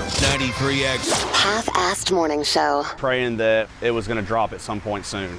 Honestly, I was saying my goodbyes. A 37-year-old Alabama man nearly lost his life after getting sucked off into a drain pipe. In 36 years, I never thought I was going to die until that night, said Drew Owen. During a heavy downpour there last month, he noticed soccer balls floating out of his yard and rushed to grab them before they drifted away. It was dark. I stepped down to get one, and I just fell right into the drain pipe, he said. He didn't even have time to catch a breath before the current pulled him under. The pipe completely flooded. He was swept more than 500 feet under a highway and railroad tracks with no idea where he'd end up or if he'd ever come back. He tumbled through what felt like an underground hell coaster for about 45 seconds, 5 shy of my sex record. When he made it out the other end, he grabbed a tree branch, which first responders believe saved his life. It wasn't even a big branch, and I'm a big guy. No idea how it held me. It's a God thing, he said. That flood ripped off his shoes and shirt, even scratched up his wedding ring. He came out with bruises and cuts on his arm, side, and leg, but alive and luckily to walk away relatively unscathed. I'm just grateful, he said, because it could have been one of my 3 boys or a neighborhood kid. If they'd chased that ball, they probably wouldn't have made it. Down he went, huh? Yeah, he just said it shocked the hell out of him. Whoops. It was kind of dark, and it just sucked him right through that thing. I'd be so confused. I know. That's what he mentioned. Like, I didn't even know what happened. Here we go. And 45 seconds he was falling and sliding and falling and sliding and falling. That's a long damn time. Yeah. And he said it was dark, and he just lucked out. He grabbed a tiny branch, and it held him. I would assume, all right, this is it. This is how it all ends. That's what he thought. Just going to close my eyes and pray. This is going to be a very wet and disgusting end to my life. Over a soccer ball. Not worth it. A 20-year-old Florida man got shot in the chest, but a cross necklace saved his life. Aiden Perry said his friend was showing off his gun when it accidentally went off. The bullet hit his golden necklace, ricocheted, and lodged into his chest. Yeah. Doctors say the necklace took most of the bullet's force, slowing it down enough to keep it from reaching his vital organs. It actually shielded a lot of the force of the bullet. So the bullet ricocheted off the necklace and entered his chest wall. However, it was just in his fat tissues because it slowed down the trajectory of the bullet. Yeah, you don't look so good anymore either. Yeah, what the heck? Talking about this guy's fat Just tissue. Say his chest or his muscles or something. He gave his father gave him that necklace last Christmas. One of the doctors said it's divine intervention. I look at it as a lifesaver. I probably wouldn't be talking to you guys right now. He believes divine intervention. Keep it down, son. Way to roll. Maybe if he talks too loud, it hurts. Oh, that's why I always keep this pot leaf necklace around my head cubby. Yeah, I mean, it says, I like to party, and it might save your life someday. Right. Maybe that's why Flava Flav had that big clock all the time around his neck. Flava Flav. That's how you got to say it. Yeah. A 37-year-old Florida police officer has been arrested after he tried to reconnect with his ex-girlfriend by writing her a fake traffic ticket. Too dumb to realize she wasn't in the state when the ticket was issued, or even in the country at the time, as she's an active duty member of the U.S. military deployed overseas. After her mother alerted her to the ticket, the woman knew it had to be a mistake because she was out of the country when the alleged violation occurred. After contacting the court, her mom reached out to the police department, whose internal affairs division discovered the officer listed on the citation had been on disability leave at the time, but had used another officer's computer credentials to issue that fake ticket. He wanted to reconnect with her, so he utilized confidential information, the computer system, to access this privileged information. The officer used the criminal justice resources of a major police department in an attempt to reconnect with a former girlfriend. This is not only beyond normal comprehension, it's a violation of the law, the state attorney said. Nobody is above the law, not in uniform, not out of uniform. This behavior will not be tolerated. It's not the first time he's been on the wrong side of the badge. A 5-year veteran of Miami PD at the time, he was arrested almost exactly 3 years ago for choking his then-girlfriend in front of her son, no less. In the most recent case, he's facing charges of official misconduct and computer crimes. This guy's a puke bag. Yeah, he sucks. Choking out his girlfriend. He thought, well, I know how to win her back. I'm going to get her a traffic ticket. A 48-year-old Michigan man is accused of repeatedly showing up at active crime scenes posing as a first responder. Here we go again. Jason Barnes impersonated firefighters or EMS personnel multiple times, sometimes even bringing weapons and ammo. In one of his more bold crime-crashing cameos, he showed up to a 2023 homicide scene, introduced himself as a first responder, and offered to help a real police officer, which set off some alarms. That encounter kicked off an investigation that revealed Barnes had a habit of showing up uninvited and dorking out at crime scenes, posing as emergency personnel. Impersonating a first responder, whether police, fire, or EMS, is a serious offense. It undermines public trust and puts the community at risk, the prosecutor said. Those roles carry huge responsibility and authority. Abusing that trust can't be tolerated. This plea brings accountability, he said. Barnes will be sentenced next month. There you go, stupid. Dope. No. I mean, hey, fellow first responder here, how can I help? So friggin' dumb. A pistol-packing 64-year-old woman caused an hours-long standoff with police after dragging a lawn chair from her car and plopping herself in the middle of a big, busy Texas highway. What was your point there? She sounds like she was hoping maybe somebody would run her over. Oh. Oh, no. The senior citizen spun her car around and deliberately rammed an 18-wheeler about 1:30 p.m. June 27th. She then climbed out, parked herself in the center of the southbound lane, and gripped to 38. The 5-hour standoff shut down both sides of the highway, backing up traffic for miles as officers tried to talk her down. She sat calmly in the middle of it all.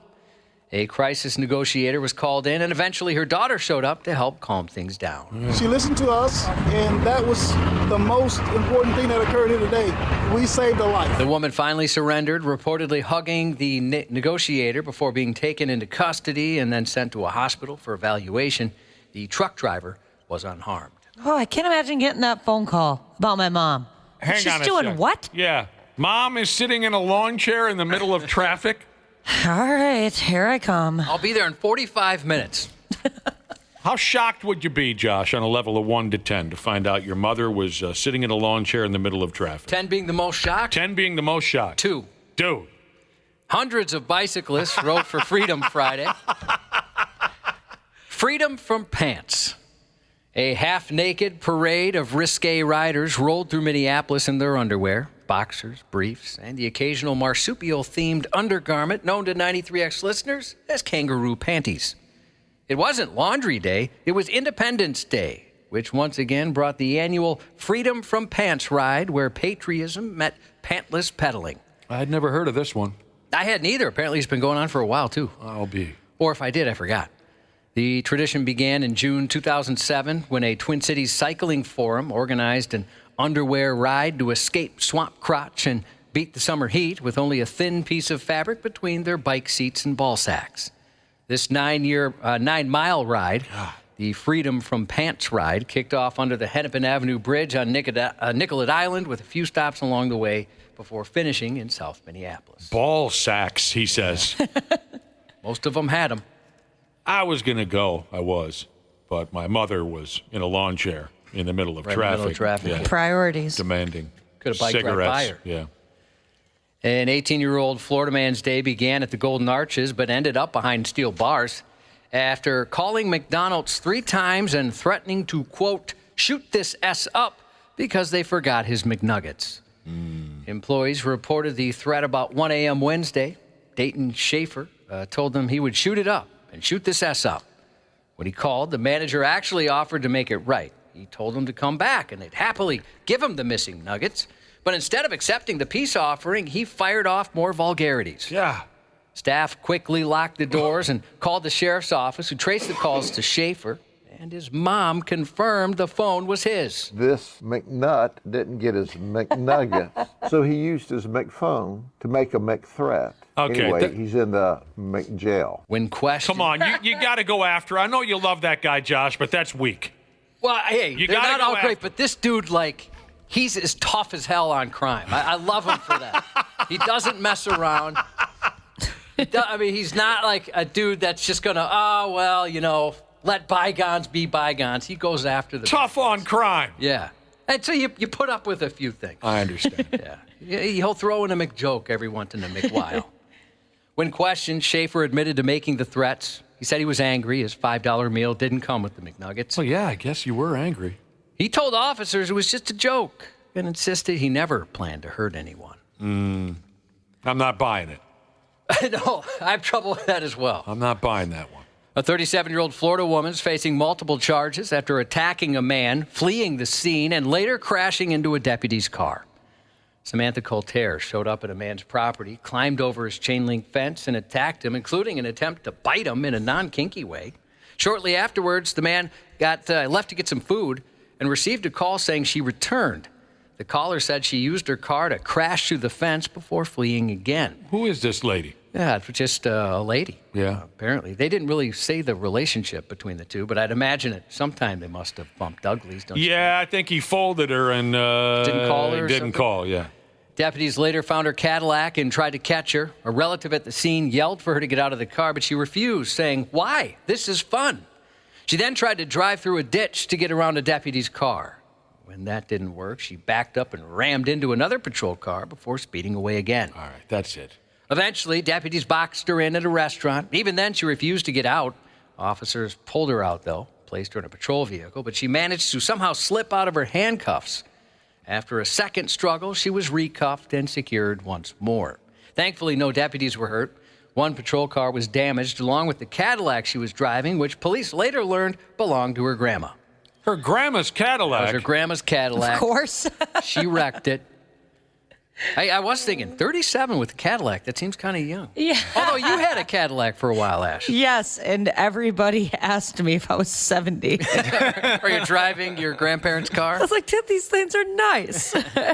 So far, investigators haven't said how the man and Colter knew each other. Yeah, you solved it already, Josh. Oh, they definitely had. Nobody's that mad at another person unless they harmed a family member, other than they had sex with them and it didn't work out. Yeah, some kind of sexual tryst gone bad.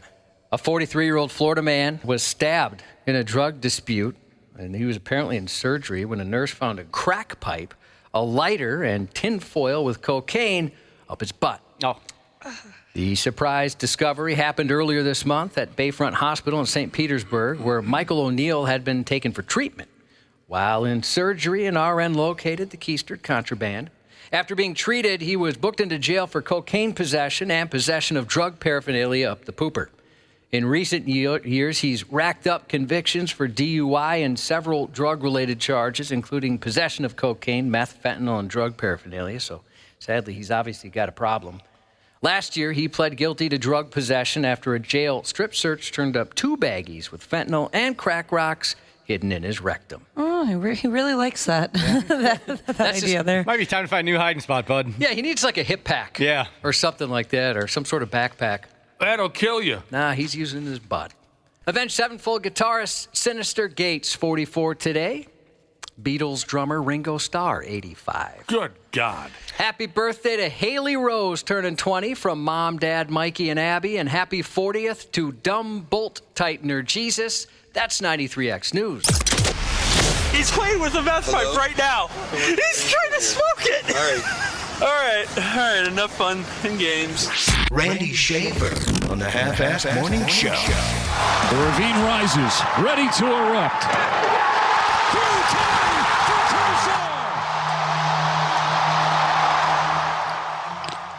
Isn't that something? It's been over a week since we've talked, and the excitement is beyond comprehension. Yeah. Hello to our friends Randy Shaver and Brad Damn Ryder. Boys? Good morning. Good morning. How you been, fellers? Good. Sounds like Randy's it. Probably done a lot more than I have. Why is that? Why, you in the hospital or something? Well, no. Randy, I think, has been, out and about and seeing different things, and I've just kind of been hanging out and at my cabin a little bit. You just like to hang, chill, chillax. Yeah. The sex cabin. Why go anywhere? I'm still trying to find that place, by the way. You'll get there. You'll get there, kid. A lot can happen in a week. We've got some things to tell you two about. Okay. Some updates on us.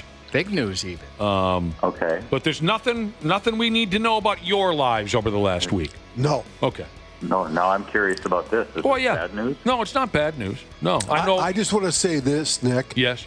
I wanted to trade my vacation destination for your vacation destination. Well, let's talk about that here in a minute. I know you went Summers over the last week, and so did I. But the update on the four of us that you need to know, Ashley is still pregnant as balls. Oh, yeah. I mean, so pregnant, she's friggin' sick of it. So sick of it. Poor thing. On the boat, you were so miserable. I know. Oh, I bet. She said a couple weeks ago, there's no friggin' way I'm doing this again. No, there's no way. Only child? Yup. But now she's married and pregnant as balls. Yes, that's great. Oh, congratulations. Thank you very much. That's They great. got married at a pool hall. And she sent me and Nick a funny text because she said, hey, I was going to keep this a surprise and tell you guys Monday morning meeting today. But she said, I forgot both your wives are on Facebook, so you told us, hoping that we'd find out before they saw it on Facebook. Yeah, I know. As soon as I posted it, I was like, oh, shoot, I forget that they're not active on social media, but their wifeys will definitely tell them about this. Yeah, and my wife did maybe an hour before I got your text. Really? Yeah. That's the only thing they're active about anymore. my God. Social media. Josh. Well, my Josh wife said. is pretty active on Tinder, from what I hear. Josh said about my wife. So, congratulations to Ashley. She got married a couple days ago at a pool hall in Fridley. Just every girl's dream. Mm-hmm. That was a little bit of a bummer when you fill out the, the wedding certificate, and I thought, oh, what city are we? Oh, we're in Fridley? Yeah.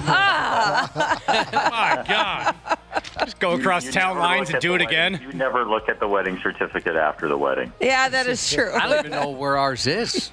That son of yours in 20 years is going to find that certificate and point at that fact and say, what the hell were you two thinking? Hey, that will be pretty fun to look back on pictures and be like, hey, you were in my belly at that time, dude. Look at that.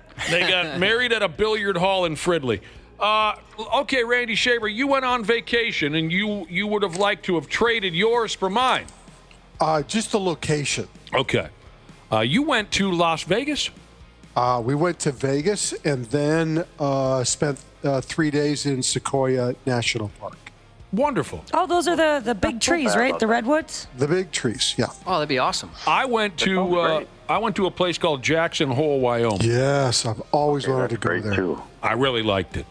I liked everything about it.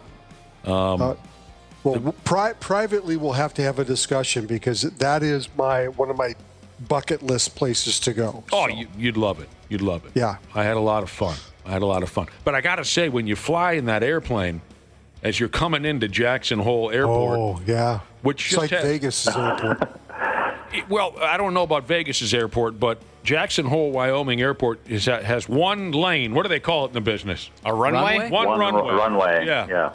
And so it's just one plane in and one plane out kind of a thing.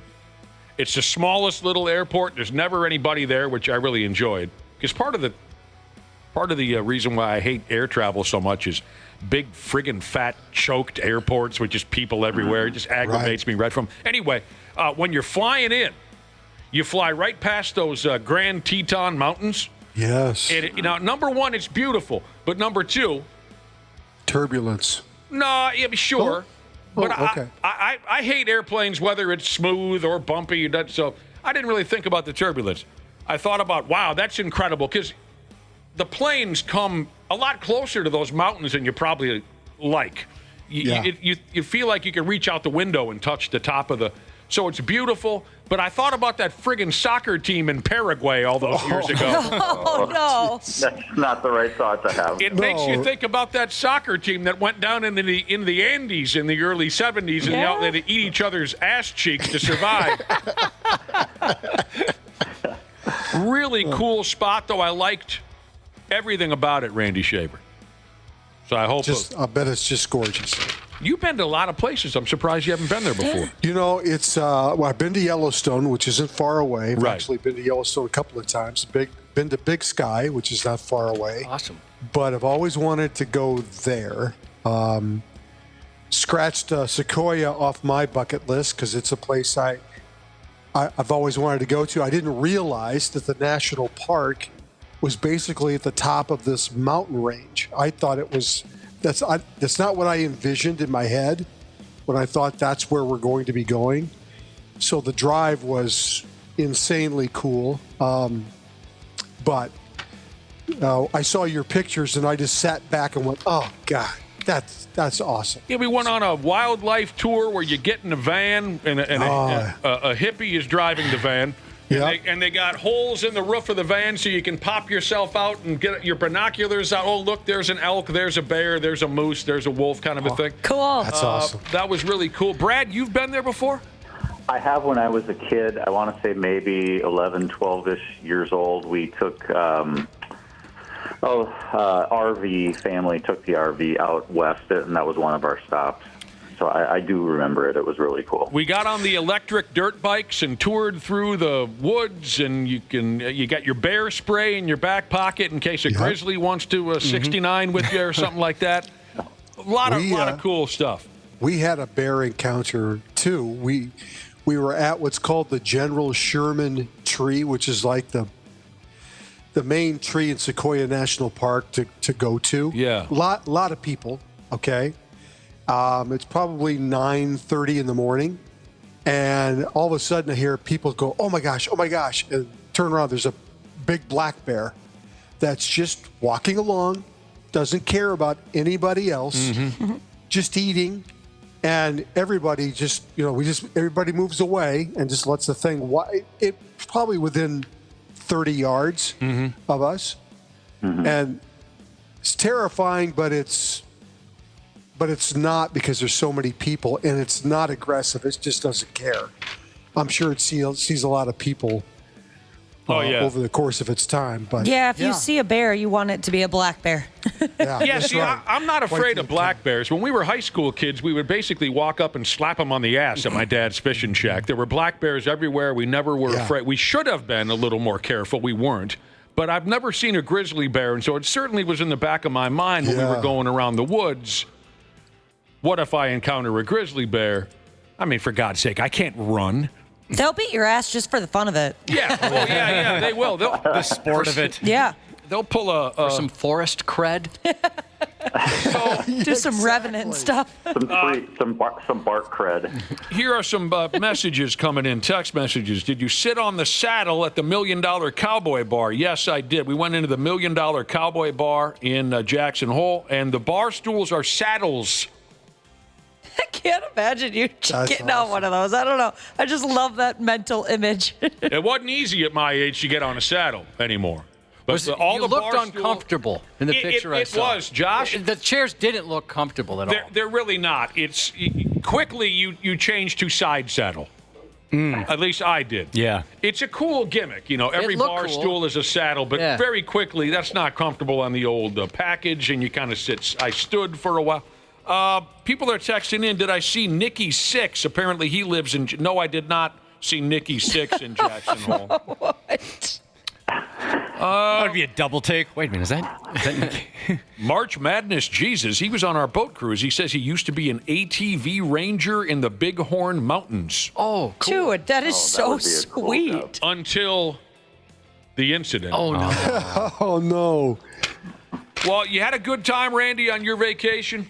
Yeah, we did. I got sick near the end, and so I'm still kind of recovering from that. But, like diarrhea? No, just a cold. But, no, it was good. Vegas was super hot, but fun. We had a great time, saw a couple of shows. I would certainly go back to Jackson Hole. I really, really liked it. I like the vibe out there. I mean, kind of a place where I could, if this nightmare ever comes to an end, I could see myself living way the hell out there in the middle of nowheres. I'm going to have your wife walk me through your itinerary, because I know she planned it. You probably didn't have anything to do with it. Oh, hell no. I've never ordered a plane ticket in my lifetime. Yeah. I wouldn't even know how to do it. You should have heard what he thought Jackson Hole was. Yeah. That's what she does for a living. So, yeah, she could walk you through every friggin' detail that you'd want to know. Yeah. I suppose before we close out this conversation on our vacations, I mentioned it earlier. I suppose now, and speaking of my wife, I suppose now I could tell the story of the boner. Yeah. Yes. If you're cool with that, Randy Shaver and Brad Ryder, do you want to hear about? I'm always cool I'm very with those curious. stories. I mean, that's all you know about boners anymore, Randy, is stories, right? You're right. Yeah. Yeah. So in the morning, we went to this coffee shop in Jackson Hole. I don't drink coffee, but the wife does. So we're standing, a lot of tourists like ourselves. The streets get packed quick, a lot of people. So there's a pretty good line for the coffee at this coffee shop. And all of a sudden, my wife says to me, "Oh, for God's sake." And I said, what's going on? And she goes, the guy just walked in. He's got a boner. What? Guy loves his coffee. Come on. So good. So good. Just can't help it. It must have been a pretty decent show for her to notice. And she says, what the hell is going on here? Why does this man have a boner? And she goes, you got to look. I said, I'm not going to look. You got to look. You got to look. And she says, you just have to. I need you to look.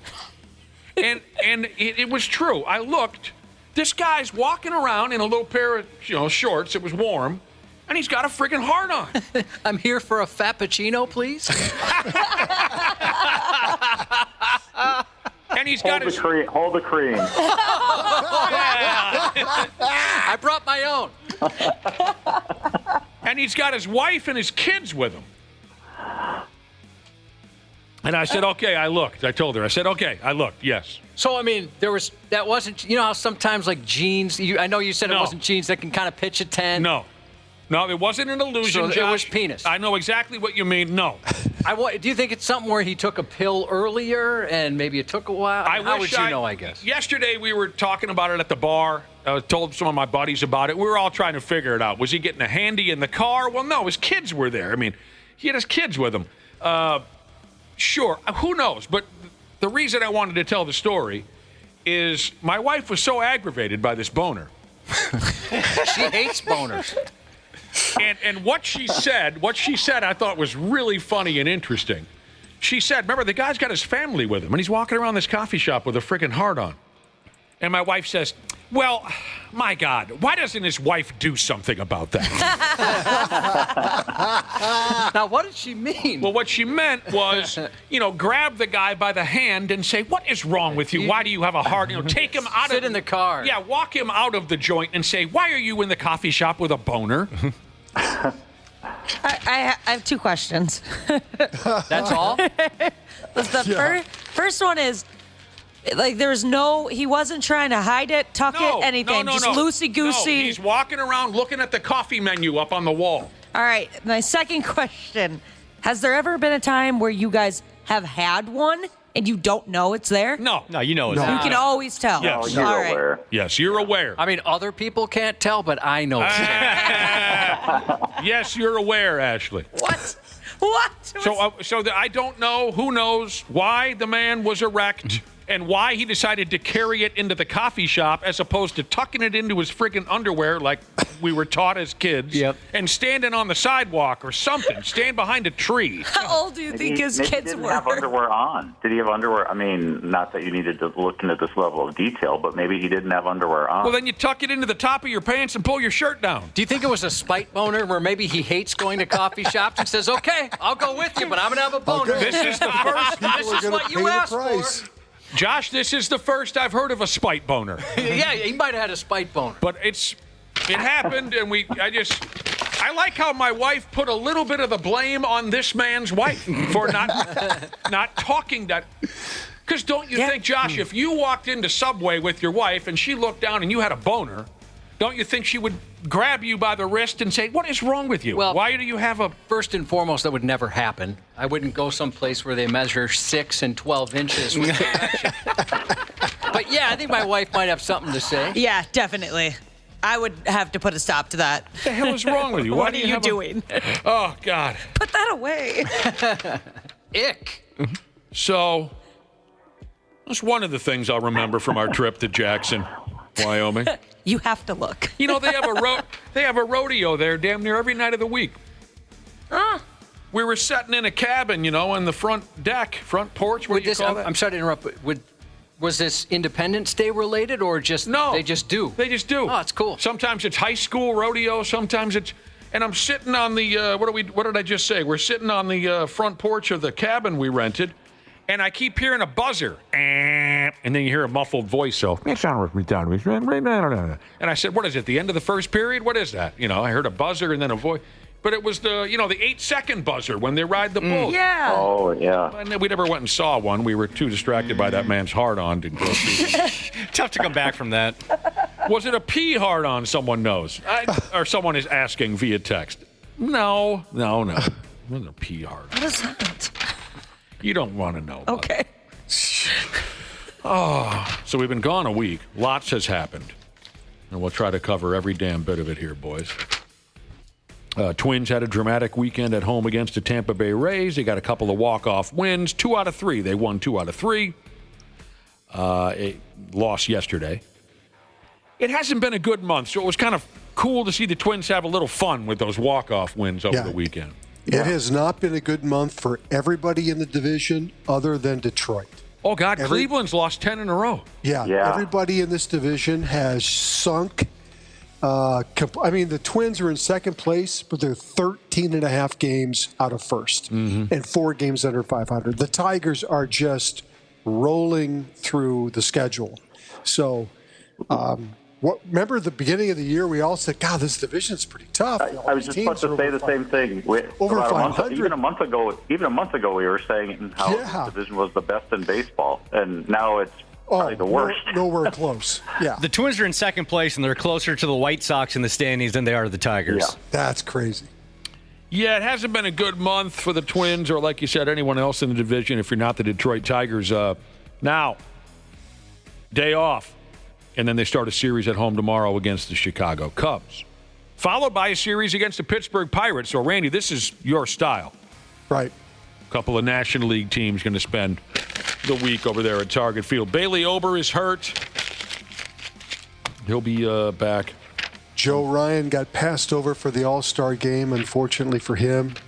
I read a couple of articles saying Joe Ryan certainly got screwed, but also Joan Duran got screwed from playing in the All-Star game. But Buxton's going to be there. But Buck really deserved it, so it's great. Oh, yeah, he's been great. Joe Ryan might end up there yet because typically there's at least 2 or 3 pitchers or players that bow out for one reason or another, so he may end up there yet. Do they still do that final vote thing, that gimmick? They got rid of that? Oh, they don't? Oh, okay. I don't think so. I didn't see anything. I think the teams are picked and they're done. So I suppose injury replacements and things like that could help. Yeah, Joe Ryan out or Joan. It's funny though. Nobody wants to play. Nobody wants to do the home run derby. No, they only got 3 guys signed up so far. What do you do then? What call the Savannah? Call the Savannah Bananas. I'm sure they've got another level that they want to ask, but they've been running through a bunch of players that said, I think I'm going to pass. So yeah, it mangles your swing and it hurts and you get tired and you get sweaty and for what, Yeah. It always looks like more fun to be one of the players that's just kind of sitting out on the infield watching, Yeah. Yep. Josh, did you see the Savannah Bananas nationally televised game? I think that was Saturday night. No, I didn't watch. I mean, I see they're selling out huge stadiums. I saw a little bit of it. It was fun. I mean, I can't pay terribly close attention to. I've actually never seen a whole game, just clips that they put on. Oh, that's all I think any of us have seen. Yeah. So, but they did have a game on ESPN the other night, and I know a few people at the bar were watching. I can tell you your starters for the All-Star game, which will be next Tuesday in Atlanta, Georgia. I can tell you your starters in the American League. Catcher Cal Raleigh of the Mariners. First base Vladimir Guerrero, part 2 from the Blue Jays. Second base Gleyber Torres from the Tigers. 3 or 4 Tigers made the setup. Shortstop from the Athletics, Jacob Wilson. Great season. That's cool that the Athletics have someone in the starting lineup. They actually, they've got a couple guys. I think the Rooker kid, the former Twin, also made the roster as a backup. Yeah. Third base, Jose Ramirez from the Guardians. DH, Ryan O'Hearn of the Orioles. In the outfield, you got Aaron Judge, Riley Green, and Javier Baez, both of the Tigers starting in the outfield. National League, Will Smith. Just when you thought his career was over after slapping Chris Rock, Jimmy Walker, Chris Rock, and Chris Rock, yeah. Will Smith of the Dodgers. It says here Will Smith of the Dodgers at catcher is his first All-Star starting election. I thought he had started. Freddie Freeman, Ketel Marte, Francisco Lindor, Manny Machado, Shohei Ohtani, Ronald Acuna, kind of the same characters for the National League. with the exception of a couple of Cubs in the outfield. I've never heard of Pete Crow Armstrong. Oh, he's awesome. And then Kyle Tucker. Pete Crow Armstrong is really good. Tucker! And then piles and piles of pitchers and backups, and we got all the way till next week for that gimmick. So since we've been gone for a week, there are some things we haven't had a chance to discuss, obviously. And so forgive us if you're listening and you've already had conversations about some of these topics, but Dave Parker died. Yes. Yeah. A handful of days ago while we were on vacation, and that saddens me quite a bit. By damn, the Cobra has died. And the sad part is that he's going into the Hall of Fame this month. I know. He's going into the Baseball Hall of Fame, and he's not going to be able to. I mean, at least he knew that he was going in before he passed away, but he doesn't get to enjoy the ceremony, which is very sad because it took him, different committees and a long period of time for him to get in. So, what killed him? He had been sick for a while, right? Yeah, he's been really sick. I think he had Parkinson's. I was not. Something like that. Oh, okay, yes. He was diagnosed with Parkinson's a good 12, 13 years ago. Yeah.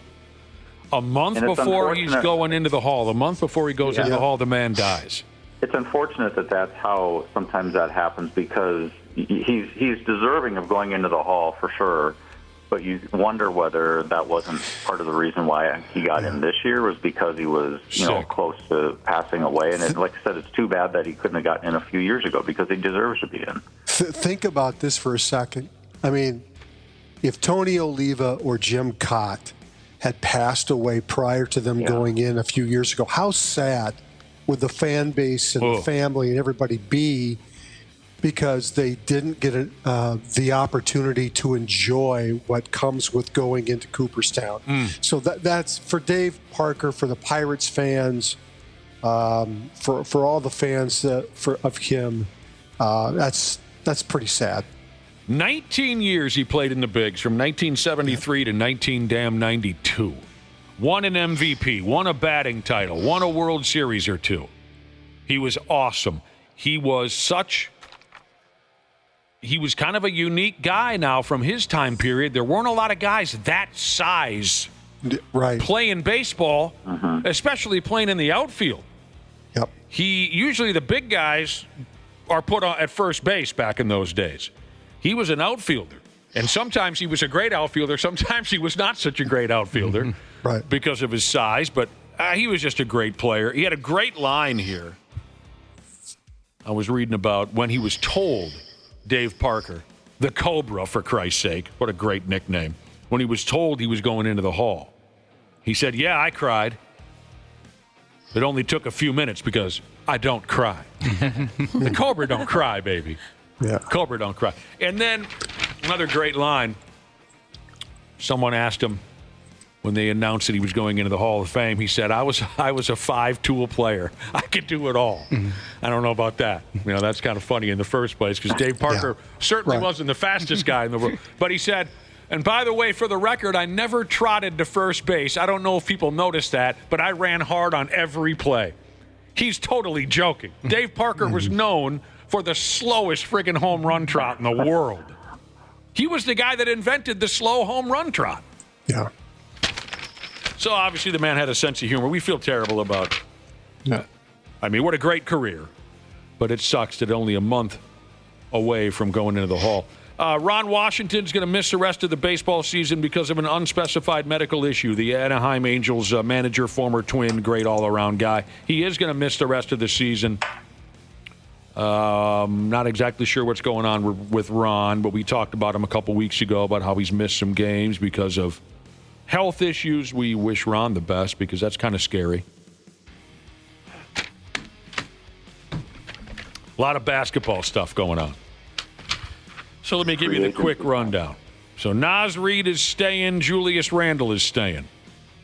It surprised me a little bit that both of those guys are staying. Yeah.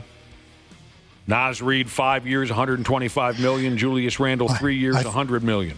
I think it's more surprising that Dante DiVincenzo is still on the roster. because I've never heard a Timberwolves player talked about more in trade conversation than DiVincenzo. They had him going everywhere.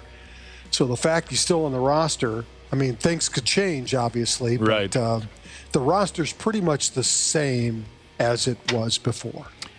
Nickeil Alexander-Walker has gone to Atlanta in a sign-and-trade deal. I'm going to miss him. He's a great all-around player. He got his money, though. You know, he deserved it. Yeah. They give you a reason to go to the arena tomorrow. Give you a reason to go to the arena next year and watch the Atlanta Hawks. I want to watch Naw play for the Hawks. The new Timberwolves owners, Alex Rodriguez and Jennifer Lopez, want to honor Kevin Garnett. Fair enough. So do the rest of us. Yep. Well, that'll happen now. That's 100% stone cold guarantee that will happen now. Oh, yeah. Why wouldn't it? Lynx coach Cheryl Reeve is going to be at the end WNBA All-Star game. She'll coach Team Clark. Timberwolves. Oh, wow. I like that, John. Yeah. Well done. There's a Team Clark and a Team Collier, the gal we got here, right? Yeah. So she'll be coaching against her player. Oh, wow. In the All-Star game. That'll be July 19th in Indianapolis. The WNBA there's already, Nick, so much jealousy for Caitlin Clark. This just amplifies it even more. What? No way. Nobody's jealous. Gosh, I'm surprised they're acknowledging the fact that she exists.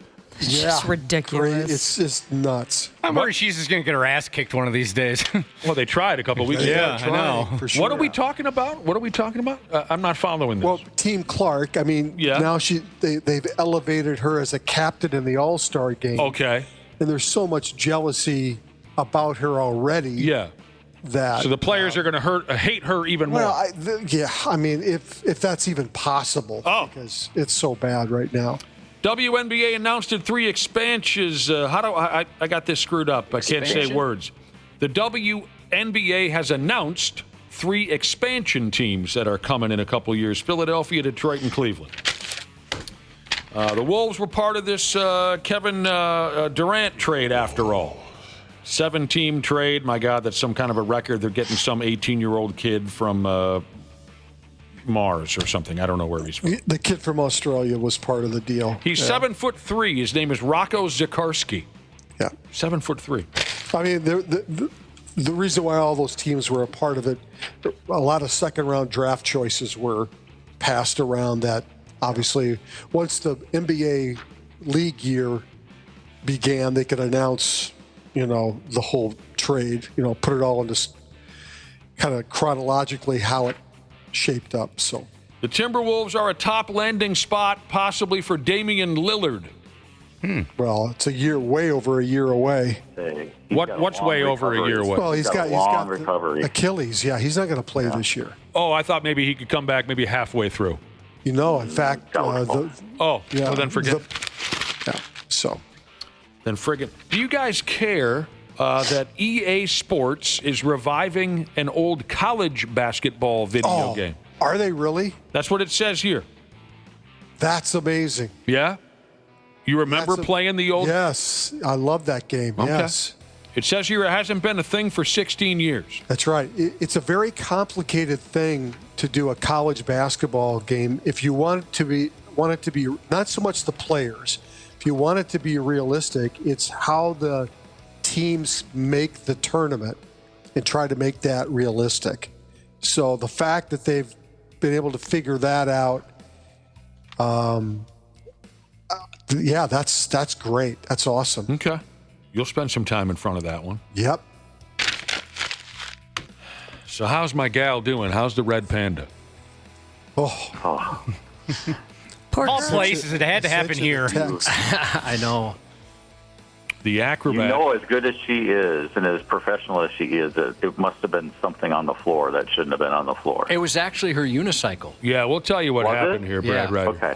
First off, if folks don't know who we're talking about, in my opinion, this is the greatest entertainer in the world today.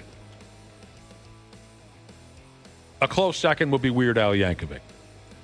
The greatest entertainer in the world today is the Red Panda, who rides a friggin' 10-foot-tall unicycle and can somehow kick bowls from her feet up on top of her head. If you haven't seen it, look it up. She goes to NBA games, basketball. She's always at a basketball game at halftime performing her gimmick, and it's unbelievable.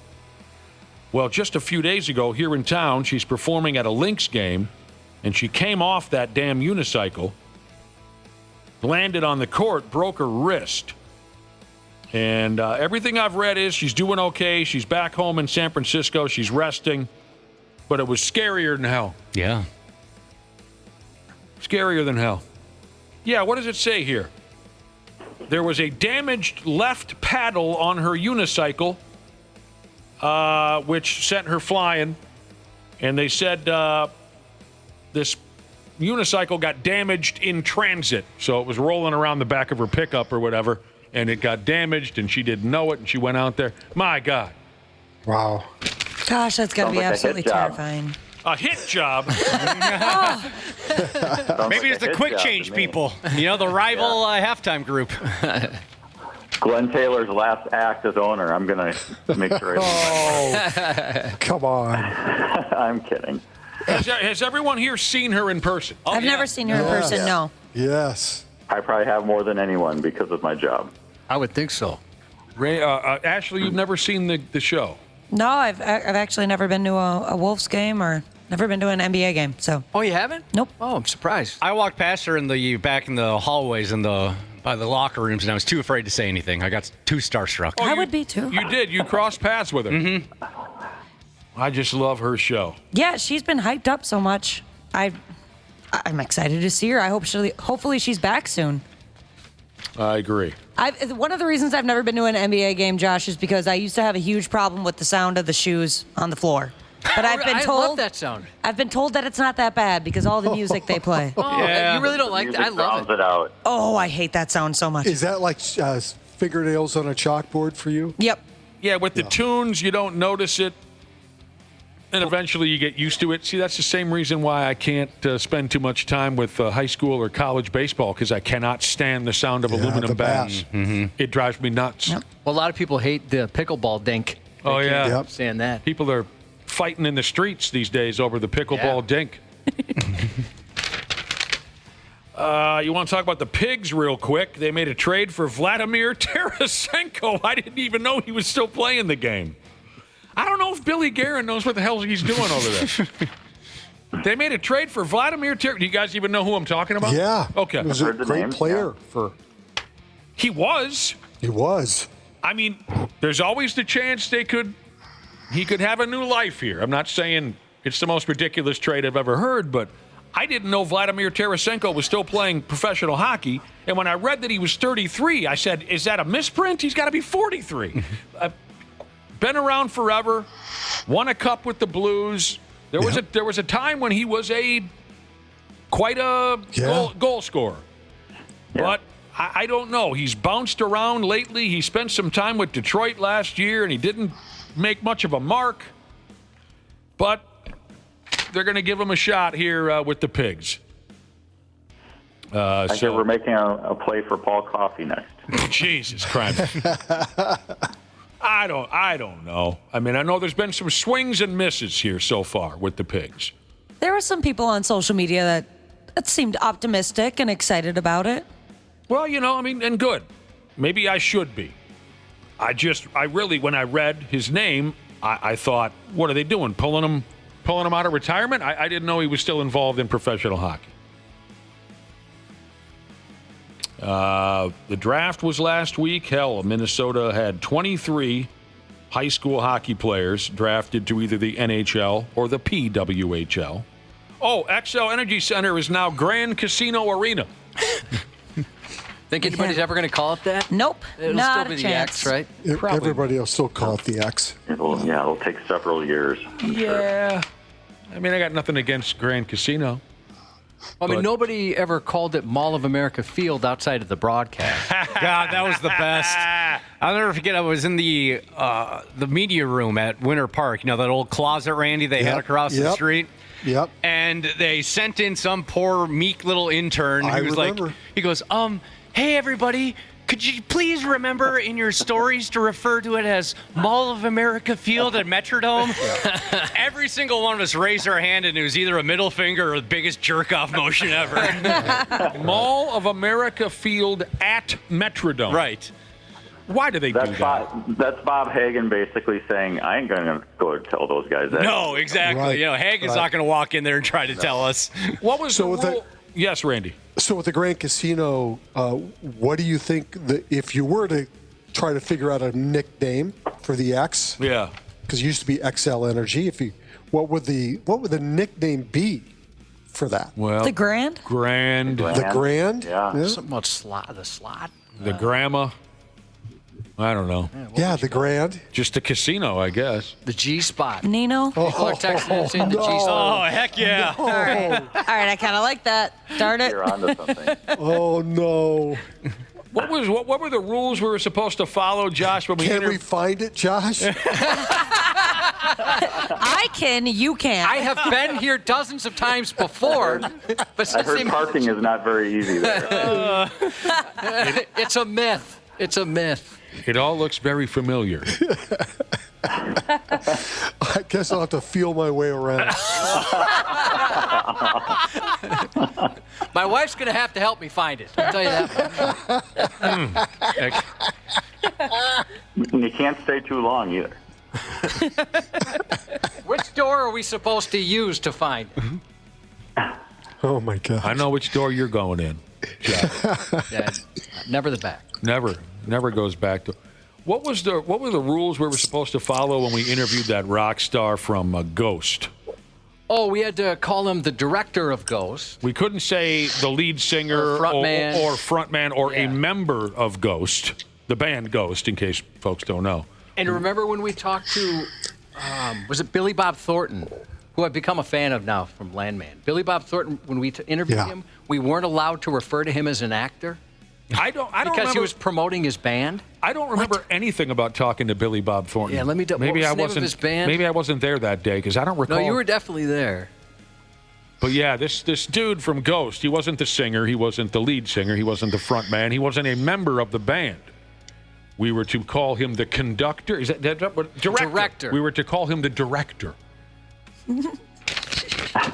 That's when you're taking yourself a little too seriously. Oh, yeah. Billy Bob Thornton and the Boxmasters. Is this the same one? He's playing at Canterbury in August. Is that the same Billy Bob Thornton band? I'll bet it is. Oh, I love him as an actor. You gotta watch he's Landman. great at Landman. Landman, he's... That's one of my favorite saw shows. it! I think you'd like it. He is so good in that. But I don't recall interviewing him. I love him as Carl in that movie where he's a crazy guy running around killing people. Yeah. Well, he was in Armageddon. I won't hold that against him. What was the other role that he was just lights out? Oh, Bad Santa was awesome. Never saw it. Oh, so funny. Love it. The first season of the Fargo TV show, he was wonderful. Never saw it. Mm-hmm. The movie where he's the prick prison guard who ends up being not so much of a prick after a while. Let me look that one. Monsters Ball. Oh, I never watched that. Yeah. I saw that. Yeah. And I'm sure I'm forgetting some others. What? He was in Cat Dog, Dana. I did not know he was in Cat Dog. It's a cartoon TV show from 1998. Oh, Nick, did you ever see Friday Night Lights, the movie? Yeah, I liked it. Yeah, he was good in that. Oh, is that? I want to see that. Mm-hmm. Can you be perfect? I know I'm missing. Give me some others. Well, he was in Tombstone, it says. Oh, well, yeah, very, very brief. Yeah, I was going to say, I don't remember him in Tombstone. He's the one who says, by God, it's like I'm playing cards with my sister's kids. I don't know if I'm going to bring up this one, but he was in the Bad News Bears remake. Oh, I never saw it. Oh, A Simple Plan. That was a very good movie. Oh, Yes. dude. That's a good one. Mm-hmm. A Simple Plan. That gets dark. Josh, you don't like movies where you walk away absolutely depressed out of your mind. No, not at all. Well, then you don't want to see A Simple Plan. That would ruin your weekend, Josh. You sit down and watch that one. He and Bill Paxton. Of everything I've seen him in, and he's been good in so many things, Landman is my favorite. Yeah. By far. By far. PJ Fleck got what was coming to him. That happened while we were on vacation. They signed up PJ Fleck for some more money and some more years, and I love it. Oh, you scared me for a second. And then I had to remember that you're one of his biggest fans. It's like, oh no, what happened to him? Oh. Just because people have been saying he's going to be fired for years upon years? Yeah. Remember that U.S. sprinter whose Johnson shot out of his pants while he was running the 400-meter a week or so ago? course. Yeah, I heard he's in Jackson Hole at a coffee shop recently. Chris Robinson is the guy's name. He was running the 400-meter meter for the United States track team. His dong fought its way out of his shorts, and he was kicking it around for the last 200-meter meter. I think it was the hurdles too. Right? Oh, right, hurdles. Jumping over hurdles. Yeah. Oh, man. And he did his best to keep that thing contained. Knocking that thing into a hurdle. That's like a two-person job, though. Going about 35 miles an hour. He has been contacted by Magnum Pouch Ball Hammock Underwear to be their new underwear's model. And it sounds like he's considering it.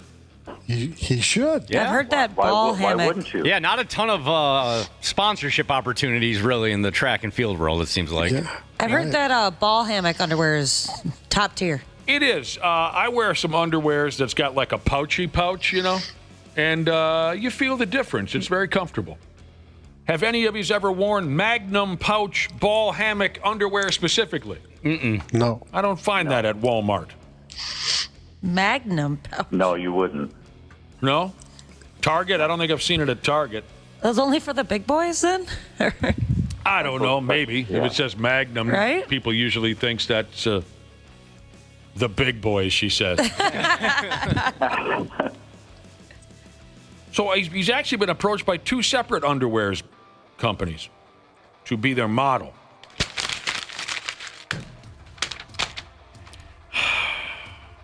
And why the hell, Josh, did I write down clock? Lock. I wrote myself a note here. Maybe to be aware of the time? No, I really don't care what time it is. There's some route I was going to take here. I wrote down. Oh, I wanted to say thanks to Dana. Because I can tell you right now, it is 31 days, 8 hours, 25 minutes, and 24 seconds until Jalen Hurts' birthday. Oh, my gosh. Coming back from vacation, Dana has presented me with a countdown clock. And so now I can tell, over the last few weeks, I've been giving folks updates until my favorite quarterback from my favorite football team's birthday. I've been getting, it's 52 days, it's 47. Dana gave me an actual countdown clock. I can tell you to the second how far away we are from Jalen Hurts' birthday. That's wonderful. Like an actual clock? Yeah. Or a website? No, right, a countdown clock. Oh, that's hilarious. Yeah. That's beautiful, Dana. You used to use it for what reason? Fast and Furious movies. To count down when a Fast and Furious movie. You should have left that part out. I know I should have, but it makes it funnier, in my opinion, and it gives you more material to rip on me for. 31 days, 8 hours, and 24 minutes till Jalen Hurts' birthday. I had it set up for the last Fast and Furious movie. It got delayed, and then my wife was like, well, do you want to set it to when our wedding day is? I go, No. Let's keep it all Vin Diesel related for now. And now it's for Jalen Hurts. All right, you friggin' some bitches. It sure has been nice reuniting with Randy Shaver and Brad Ryder. Yeah. Nice to be back. Yeah. And we'll wrap with you guys tomorrow. Sounds good. Thanks now. Dr. P. Jesus is on the way in. Our text number is 651-989-9393 if you have a question for the doctor. We'll wrap with that prick when we come back on the 93X Half-Assed Morning Show. The 93X Half-Assed Morning Show. On 93X. Hey, podcast pals. Today's episode is brought to you by my friends at Standard Heating and Air Conditioning. Take it from me as a newly married guy with a very opinionated dog. Comfort is kind of important right now. That's why I'm a Smart Club member of Standard Heating. I get to schedule service when it actually works for me, pay how I want, and choose what fits our home best. Pick the HVAC company that treats you like family, not just another name on the list. That's Standard. Check out standardheating.com and tell them Dana sent you. Jim Rome takes on sports. Why? Because you're not playing me. With rapid-fire takes. And a lot to get to, and I'm not sure you're going to like all of it. Honestly, I don't even care if you like all of it or not. I have a job to do. Scorching debates. On any given week, you have lots to beef about. Take advantage of it. Get up in here. He's the Spitfire of sports smack. She's not my fault. We will get to all of that. The Jim Rome Show podcast. Get up in here, and we'll beef later on. What's your beef? Follow and listen on your favorite platform. You've been warned. Dr. P. Jesus. The 93X Half-Assed Morning Show. There he is. It's 8:28. Welcome back to the 93X Half-Ass Morning Show. Dr. James Parnell, otherwise known as Dr. P. Jesus, sets right here in studio as we speak. Go ahead with the telephone and text us at the number 651-989-9393 if you have a question about your gorgeous body. If you're feeling funny one way or the other, Dr. P can help you out. First off, Dr. P, thank you for coming by. Hey, good to be here. Good to see you again. Happy post-July 4th and such. Much Happy Independence Day to you as well. You should know that Ashley, to your left, we learned earlier, was a fingertip dilated yesterday. Can you tell that just by looking at her, or do you need a more thorough exam? How good of a doctor are you? Yeah, I mean, I could guess, but yeah, to really know, you got to do an examination. Have you ever done, I imagine you have had to do a cervical check before? I sure did. Those are very unpleasant. Oh, no, they're fine. I like that. Didn't bother him at all. Yeah, it's no big deal. They called in the ringer, the one with long fingers. Yeah. I had a he was a urologist, and they did the check for the prostate, and he made that joke. Yeah. He joked that it's going to be worse for him than it was for me, and that he had small fingers, so I was fine. Yeah, it's, I mean, there usually are, there's a nurse or two who've been in labor and delivery forever that are supposed to be the people perfectly dialed in. And then, yeah, I mean, it was mostly when I was a resident physician, so during part of my training, because we almost live in the hospital for parts of it.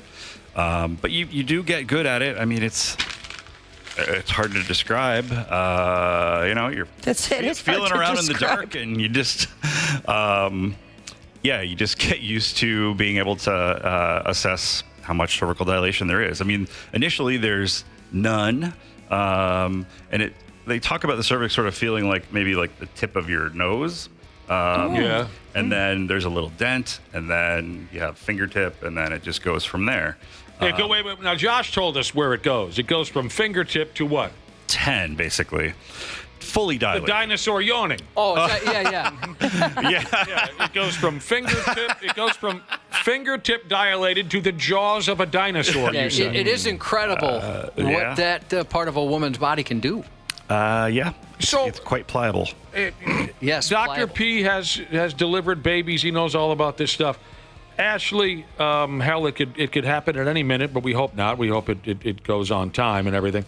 But just real quick, have you decided, like, what route you want to take as far as drugs? And is that something you can decide on already? Yeah, absolutely. What have you decided, if you don't mind? I'm getting the drugs. You're getting all the dope. Yep, I want the epidural. Absolutely. I have a very low pain tolerance. Epidural numbs your body from the eyelids down or something, it's right? from like, it's probably like midway. Yeah, waist down. Yeah. My sister-in-law decided, she's a bit of a hippie, and decided she was just going to go au naturel. Just do it right in the bathtub, no drugs, no nothing, and regretted it immediately. And apparently, Dr. P, you could tell me things are different.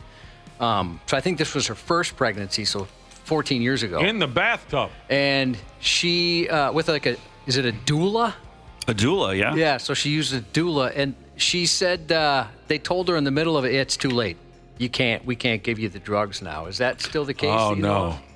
Was she in the hospital, or was she doing it at a birthing center? It was the Home Depot plumbing section. I don't know. I thought maybe it was at home, but I don't know. I mean, if it's at home, then absolutely you can't do an epidural. I mean, you need an anesthesiologist or a nurse anesthetist to. I mean, it's an injection, into the area around the spine. So you don't want a doula doing that. Doulas are birth coaches, basically. Although, actually, I think they're just coaches. We think of them as mostly around birth, but I think I've heard there's hospice doulas too. So I mean, it's a word that can apply to other settings. Yeah. Ashley, you're going to take all the dope available. Yes. You want to kill the pain. Yep. How well, Dr. P, does that stuff work? Oh, it depends if they do it, if they get it right. Yeah, it's, I mean, most of the time it's very effective, but it's, it's basically the epidural space is sort of the space around the spinal cord, and you have to get this needle in the precise spot. And and it's awkward to do because, a person's laying in the bed, they're usually on their side, or maybe having them sit up. And as long as the needle gets in the right place and then the little catheter that's there is in the right place, it's very effective. Okay.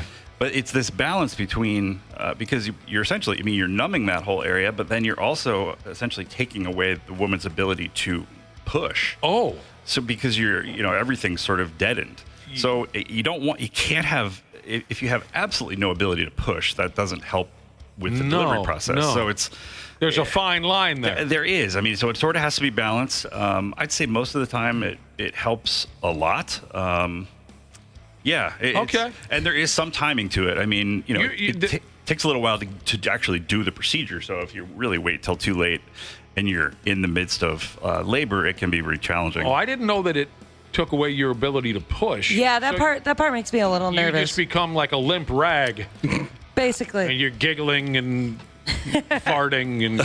Well, that doesn't make you high, does it? No, right? Yeah, no, I don't remember my wife. Yep, it's literally just numbing the sensation and the muscle ability. Sometimes you may be getting a little bit of something through an IV to help with pain too. But you had a little bit of a scare yesterday. Oh yeah, a little bit of a scare. Still a little nervous, but I've got an appointment with my OBGYN this week, and she'll probably calm me down. She's the best. I do want to say, I bet you'll get a kick out of this, Dr. P. When I went to the hospital, I wasn't familiar with the hospital that I went to, and the front desk lady was like, she got nervous. She was scared. She's like, let's go to the ED. The emergency department, we're like, nope. They said, no. We don't want babies here. We are not doing this here. The look on their face, they're just terrified. Oh, really? And that is the second time I've had that experience where I've gone to the emergency department first, and they're like, oh, wait, how far along are you? We don't want you in these rooms. No, thank you.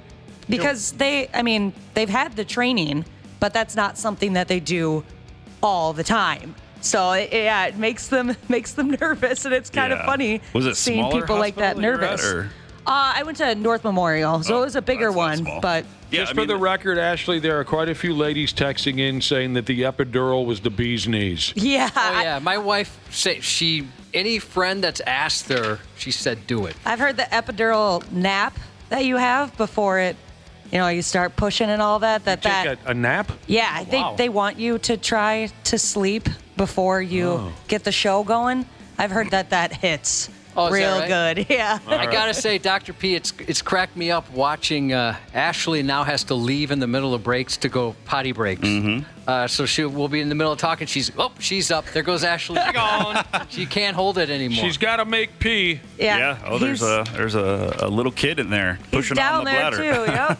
Oh yeah. 651-989-9393 is the text number if you have a question for Dr. P. Jesus, I'm going to start the bit off. I really like this question because it's just something a little different, and plus maybe you'll piss somebody off. What kind of doctor is the one that other doctors make fun of? Is your first question, Dr. P.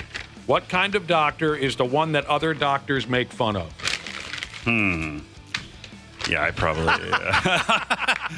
I don't know that they're. I think traditionally, and I know I use these terms occasionally, allopathic medicine, which is what I am, which is a term that doesn't get used, but there's allopathic, there's osteopathic, and those two actually go together more than you would think. And then there's chiropractic. I think traditionally, people in allopathic medicine, like me, have kind of busted bowls of chiropractors, and probably the other way around. But that is less true these days. And yeah, I don't think I can answer it any better than that. That's fine. What about maybe the foot doctors? Do people kind of look at them sideways? Oh, well, of course. No, I'm just kidding. No, it's no. I think in general, probably.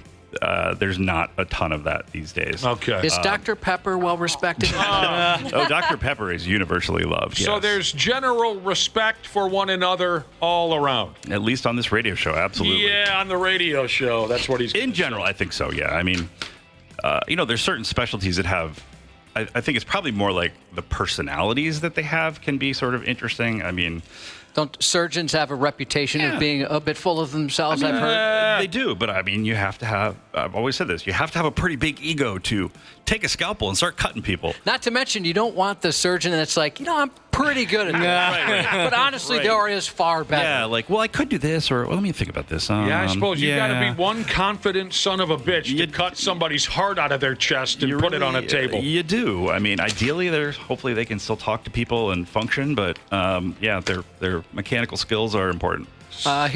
This is interesting to me for a few reasons, because it seems odd this is happening to this person, but also we have a coworker who's dealing with the same thing. 27-year-old, high blood pressure. Our coworker's older, but just like this person, not obese. Doctor has no clue what's causing it. I'm going to do a sleep study, and if that comes back all good, they're sending me to a cardiologist. Any ideas? Oh, sorry, I just hurt myself sitting in this and chair. it's weird. So at least with our coworker, I'd say who it is, but I don't know if he wants us to. He's in great shape, keeps getting in better shape, and he can't feel it. So is that kind of the same with high blood pressure? Like, there's times he said he'll go to the doctor, and there's one time they had to admit him to the emergency room. Wow.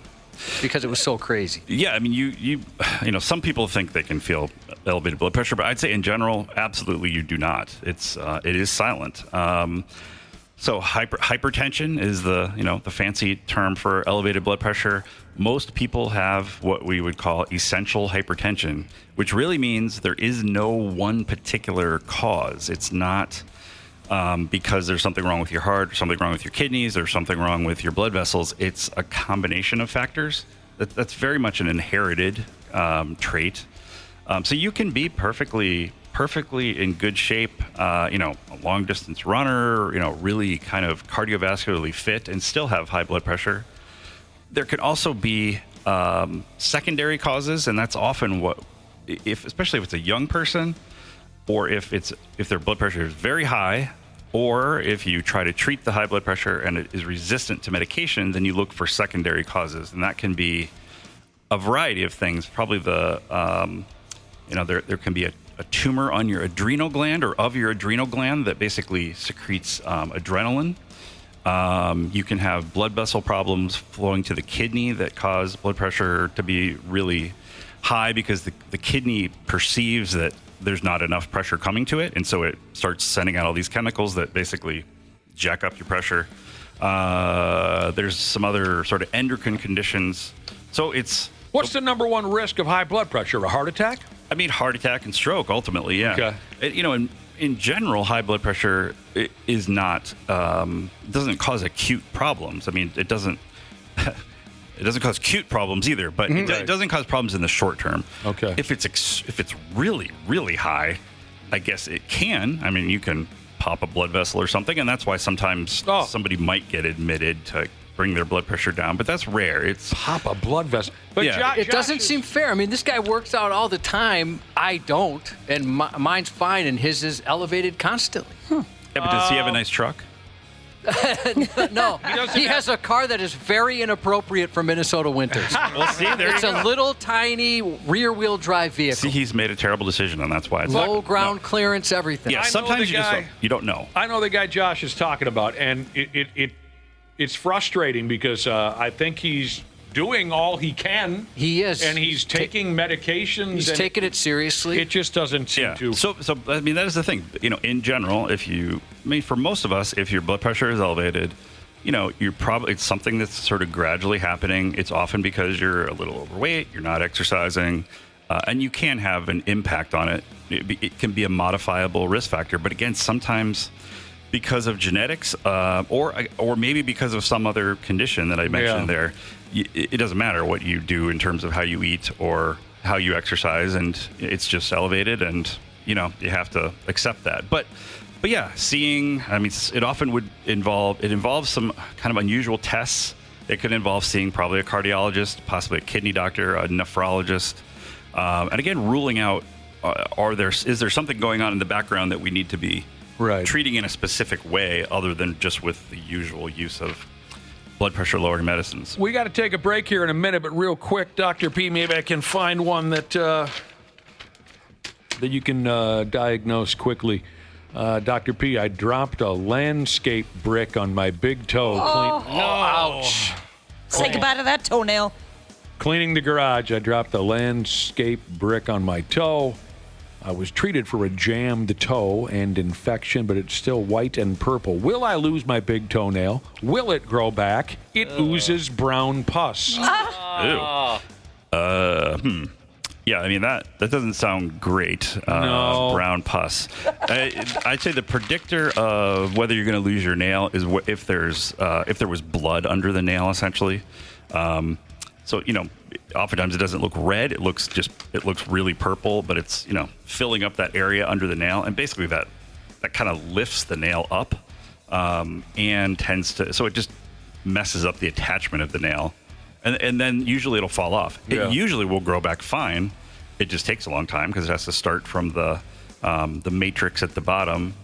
But yeah, that I would worry about. So, you can have, most of the time if you stub your toe or, bang it on something, it's not going to cause a fracture and especially not going to cause an opening to the outside. But, if it's an open fracture of a toe, basically where it punctured the skin and is causing an infection, you could have an infection of the bone or something. So I think that needs to be looked at. Yeah. Because usually, because if you bleed under the nail, it just clots and it shouldn't be liquid anymore. It shouldn't be leaking out. So. Oh, Ashley's going to puke. Yeah, I don't like this. That sounds, boy, you can imagine the words that would come out of your mouth when that happens. Oh, I know. Landscape. And it doesn't take much with those landscape bricks. No. Pinched my finger a couple times between, barely, and it still hurts a lot. And what Get did a I blood read? blister. I just read this morning, just randomly, and I'm sure you guys have heard something like this before. When something like that happens and you curse, it takes away 88% of your pain. Yeah, it actually helps. Yes, I've read something like that too. Yeah, I think we've mentioned that before, that there's been studies that show really? it does kind of, when you get that out, it helps take away some pain. It does. I will look that up. So I guess I haven't heard that. Hi, everybody. Dr. P. Jesus, welcome to the Half-Assed Morning Show. 93X. What's going on around here? Dr. P. Jesus, pimp that he is right here live in studio helping folks out with his professional knowledge. Let's dump a couple more questions on you, Dr. P, before we got to go. Here's a text that came in that says, Dr. P. Jesus, my daughter has been diagnosed with EDS. She's not having any luck finding doctors who will help her. Is there anything that you would recommend? First off, EDS. Ehlers-Danlos syndrome, I think, is what they would be talking about. I'm trying to. There's probably other things. Otherwise, I'm trying to think of. An eating disorder, but I think it's got to be Ehlers-Danlos syndrome. Let's go with it. Which is a connective tissue disorder. Kind of along the lines of like Marfan's, or maybe people have heard of that one. Maybe occasionally basically a person who's extremely tall, who has really long limbs and can, if your wingspan is longer than you are tall, that's a sign that you have Marfan's. Really? And that it's so it can be great to be tall and play basketball, but if you have Marfan's, some of your connective tissue is not normal, and you may have an aortic arch thing that can cause a problem on a basketball court. Is it a painful thing? Is this pain? Well, that's the thing. All connective tissue disorders can be, it can really cover a wide range of things. So sometimes it's just hyper flexibility. So like somebody who can bend their thumb back and touch their forearm. Yeah, that's what I'm looking at right now. Yeah, there's some simple measures. So hyper flexibility or hypermobility, EDS, is the most common. But there's vascular EDS, and that's where maybe you have problems with an aortic root or something like that. It's very scary. Yeah, it's it can be a challenging condition, but there are some standard, basically diagnostic criteria that can be used really in primary care to essentially say, yes, what you have is consistent with this or not, and then there may be some testing that needs to be done. Wow. If there is evidence that it's more of a vascular EDS, then that does have to be looked into more. But yeah, I'd say it's. I'll just say it is an area where there is a lot of difference of opinion about what can be helpful. Because some people do have pain with the joints and stuff, and so I think mostly physical therapy, exercise, activity modification is the treatment. There are some very alternative type treatments out there for it that start to get into the realm of. I don't really know what to say about them.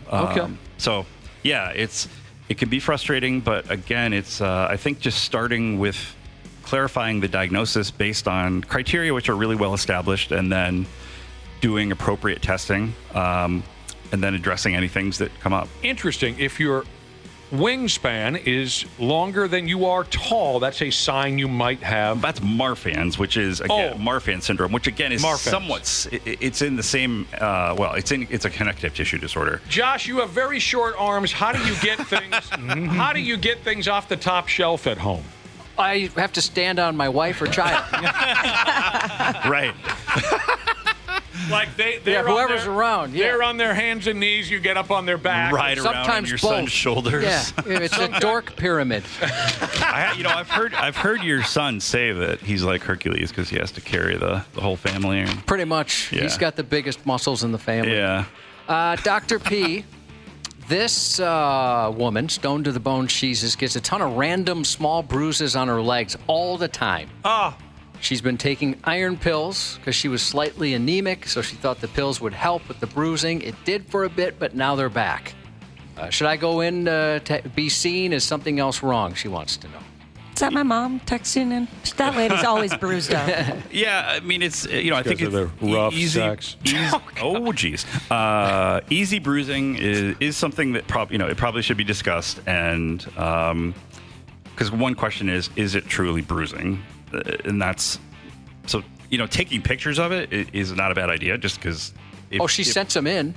Oh well, I do. Okay, well, not necessarily for me, but I mean, just to document what it looks like, especially if you don't have them right when you do go in to be seen. But part of the issue is if you and you can sort of check them yourself. I mean, if you press on them, does it change the color of it? Does it? I mean, a bruise really shouldn't change if it's some sort of other vascular thing. It might blanch it, basically push the blood out. Yeah, they're kind of mushroom-shaped, it looks like. Mushroom-shaped? Like a stamp almost. Weird. What is she tripping over all day long? But there are some other conditions that can look like bruising that are not. I'd say most of them are probably benign, but... Getting all bruised up, huh? Yeah, but, if there's concerns about easy bruising, then probably, checking platelet levels is not a bad idea. Checking a CBC is essentially looking at the red blood cells, the white blood cells, the platelets, just making sure it's normal. Here's a guy who's got 2 streams when he pees, and it's been happening for years. Oh, wow. There's usually only one cause of that I can think of. Right. Is he the most sexually active person around? Yeah. I mean, 8 years he's been showing off 2 streams. 8 years, and is this the first time you ever asked anybody about it? Yeah, he says right here. What the hell? What the hell? What the hell? Well, yeah. I mean, if you're splitting your stream, that means there's something in the way, which means some kind of a urethral obstruction. Dude, you've got a urethral obstruction, and you've been carrying it around town for years. Maybe a septum? You got like your nose. It's split in half, a double bungalow down there. Well, there is no septum there. So. He said it doesn't hurt, doesn't burn. Did it burn at one point? I mean, honestly, concern. That's one of the things about gonorrhea and chlamydia that can happen is you can get some strictures in the urethra, which is basically tissue that kind of crosses over and narrows it. In fact, maybe I've mentioned this before, but I had a biology teacher in high school. It's hard to forget this because he talked about you don't want to get that chlamydia or gonorrhea because they'll stick this sharp Christmas tree shaped thing into your urethra, which goes in with the barbs pointing backwards, and then you pull it out. Yeah, and that actually was fairly like you're snaking a drain. Yeah, pretty much. Yeah, but yeah, he probably should get that Two streams checked out at the same time for years. Oh, maybe there's a tooth in there or something. I mean, I wonder if he's got 2 holes. Remember, we had a listener 2-hole penis Jesus. I mean, you could, but it started when he was. This guy says it started when he turned about 20. Yeah, and he's been doing it for 8 years. Yeah, wouldn't that be something you were born with? I don't know. You would typically, have. I think there's a tooth in there. I like that movie. Maybe somebody pierced him in his sleep. I mean, right? Well, that's true. Was he ever pierced? But yeah, typically, I would say if you're going to have 2 openings, it is probably something more from birth, like a partial hypospadias. Maybe a coin. Never hurt or he said it's never hurt, never burned, just started happening. He just got back to us. Just started happening 8 years ago, though. Who's this? This is the same guy. Oh, I thought he said 8 years ago. No, I mean it just started happening at that time. Yeah. It never hurt or burned when it originally started happening. Yeah, that's not right. I guess I don't know that I have really heard that story before. So I mean, I think getting in and. I mean, you want to make sure there's nothing weird going on, a growth in the bladder, or probably it's going to involve Josh's favorite test, the cystoscopy, where they take a look in the urethra and bladder. With the camera and everything? Mm-hmm. You had one of those. Yeah, so here's the thing. If you have to have that, I was very nervous for it, as you can imagine. Oh, who wouldn't be? Because if you've had the or the swab, right? Yeah. For an STD test, that is miserable. This was not as bad simply because they numb you up, but it's certainly uncomfortable. Yeah. But it's not like excruciatingly painful like that swab is. Yep. Excruciatingly painful. Speaking of, that's the end of today's show. Finally, some relief. Yeah. We had a wonderful time, especially conversing with you again, Dr. P. Great to be here. Always great to be here. We'll talk to you in a couple of weeks, I hope. Sounds good. And for the ladies, you're single and looking to mingle. Ask me about CrossFit. With a listener. Yeah. With a listener. He's wide open. He wants to date listeners, he said. He has no type. Yeah. All types, he'll take them. Yep. Ask me about CrossFit Jesus. Text in a shout out to his dad. Last of 40 radiation treatments for prostate cancer today, Dr. P. Wow. All wrapped up. Good job. That's tough. Happy birthday to the smoking hot Aaron, a.k.a. Easy-E. Happy belated birthday to Trash Can Jesus. Been great to be back. Thank you for your text this morning. We'll see you tomorrow.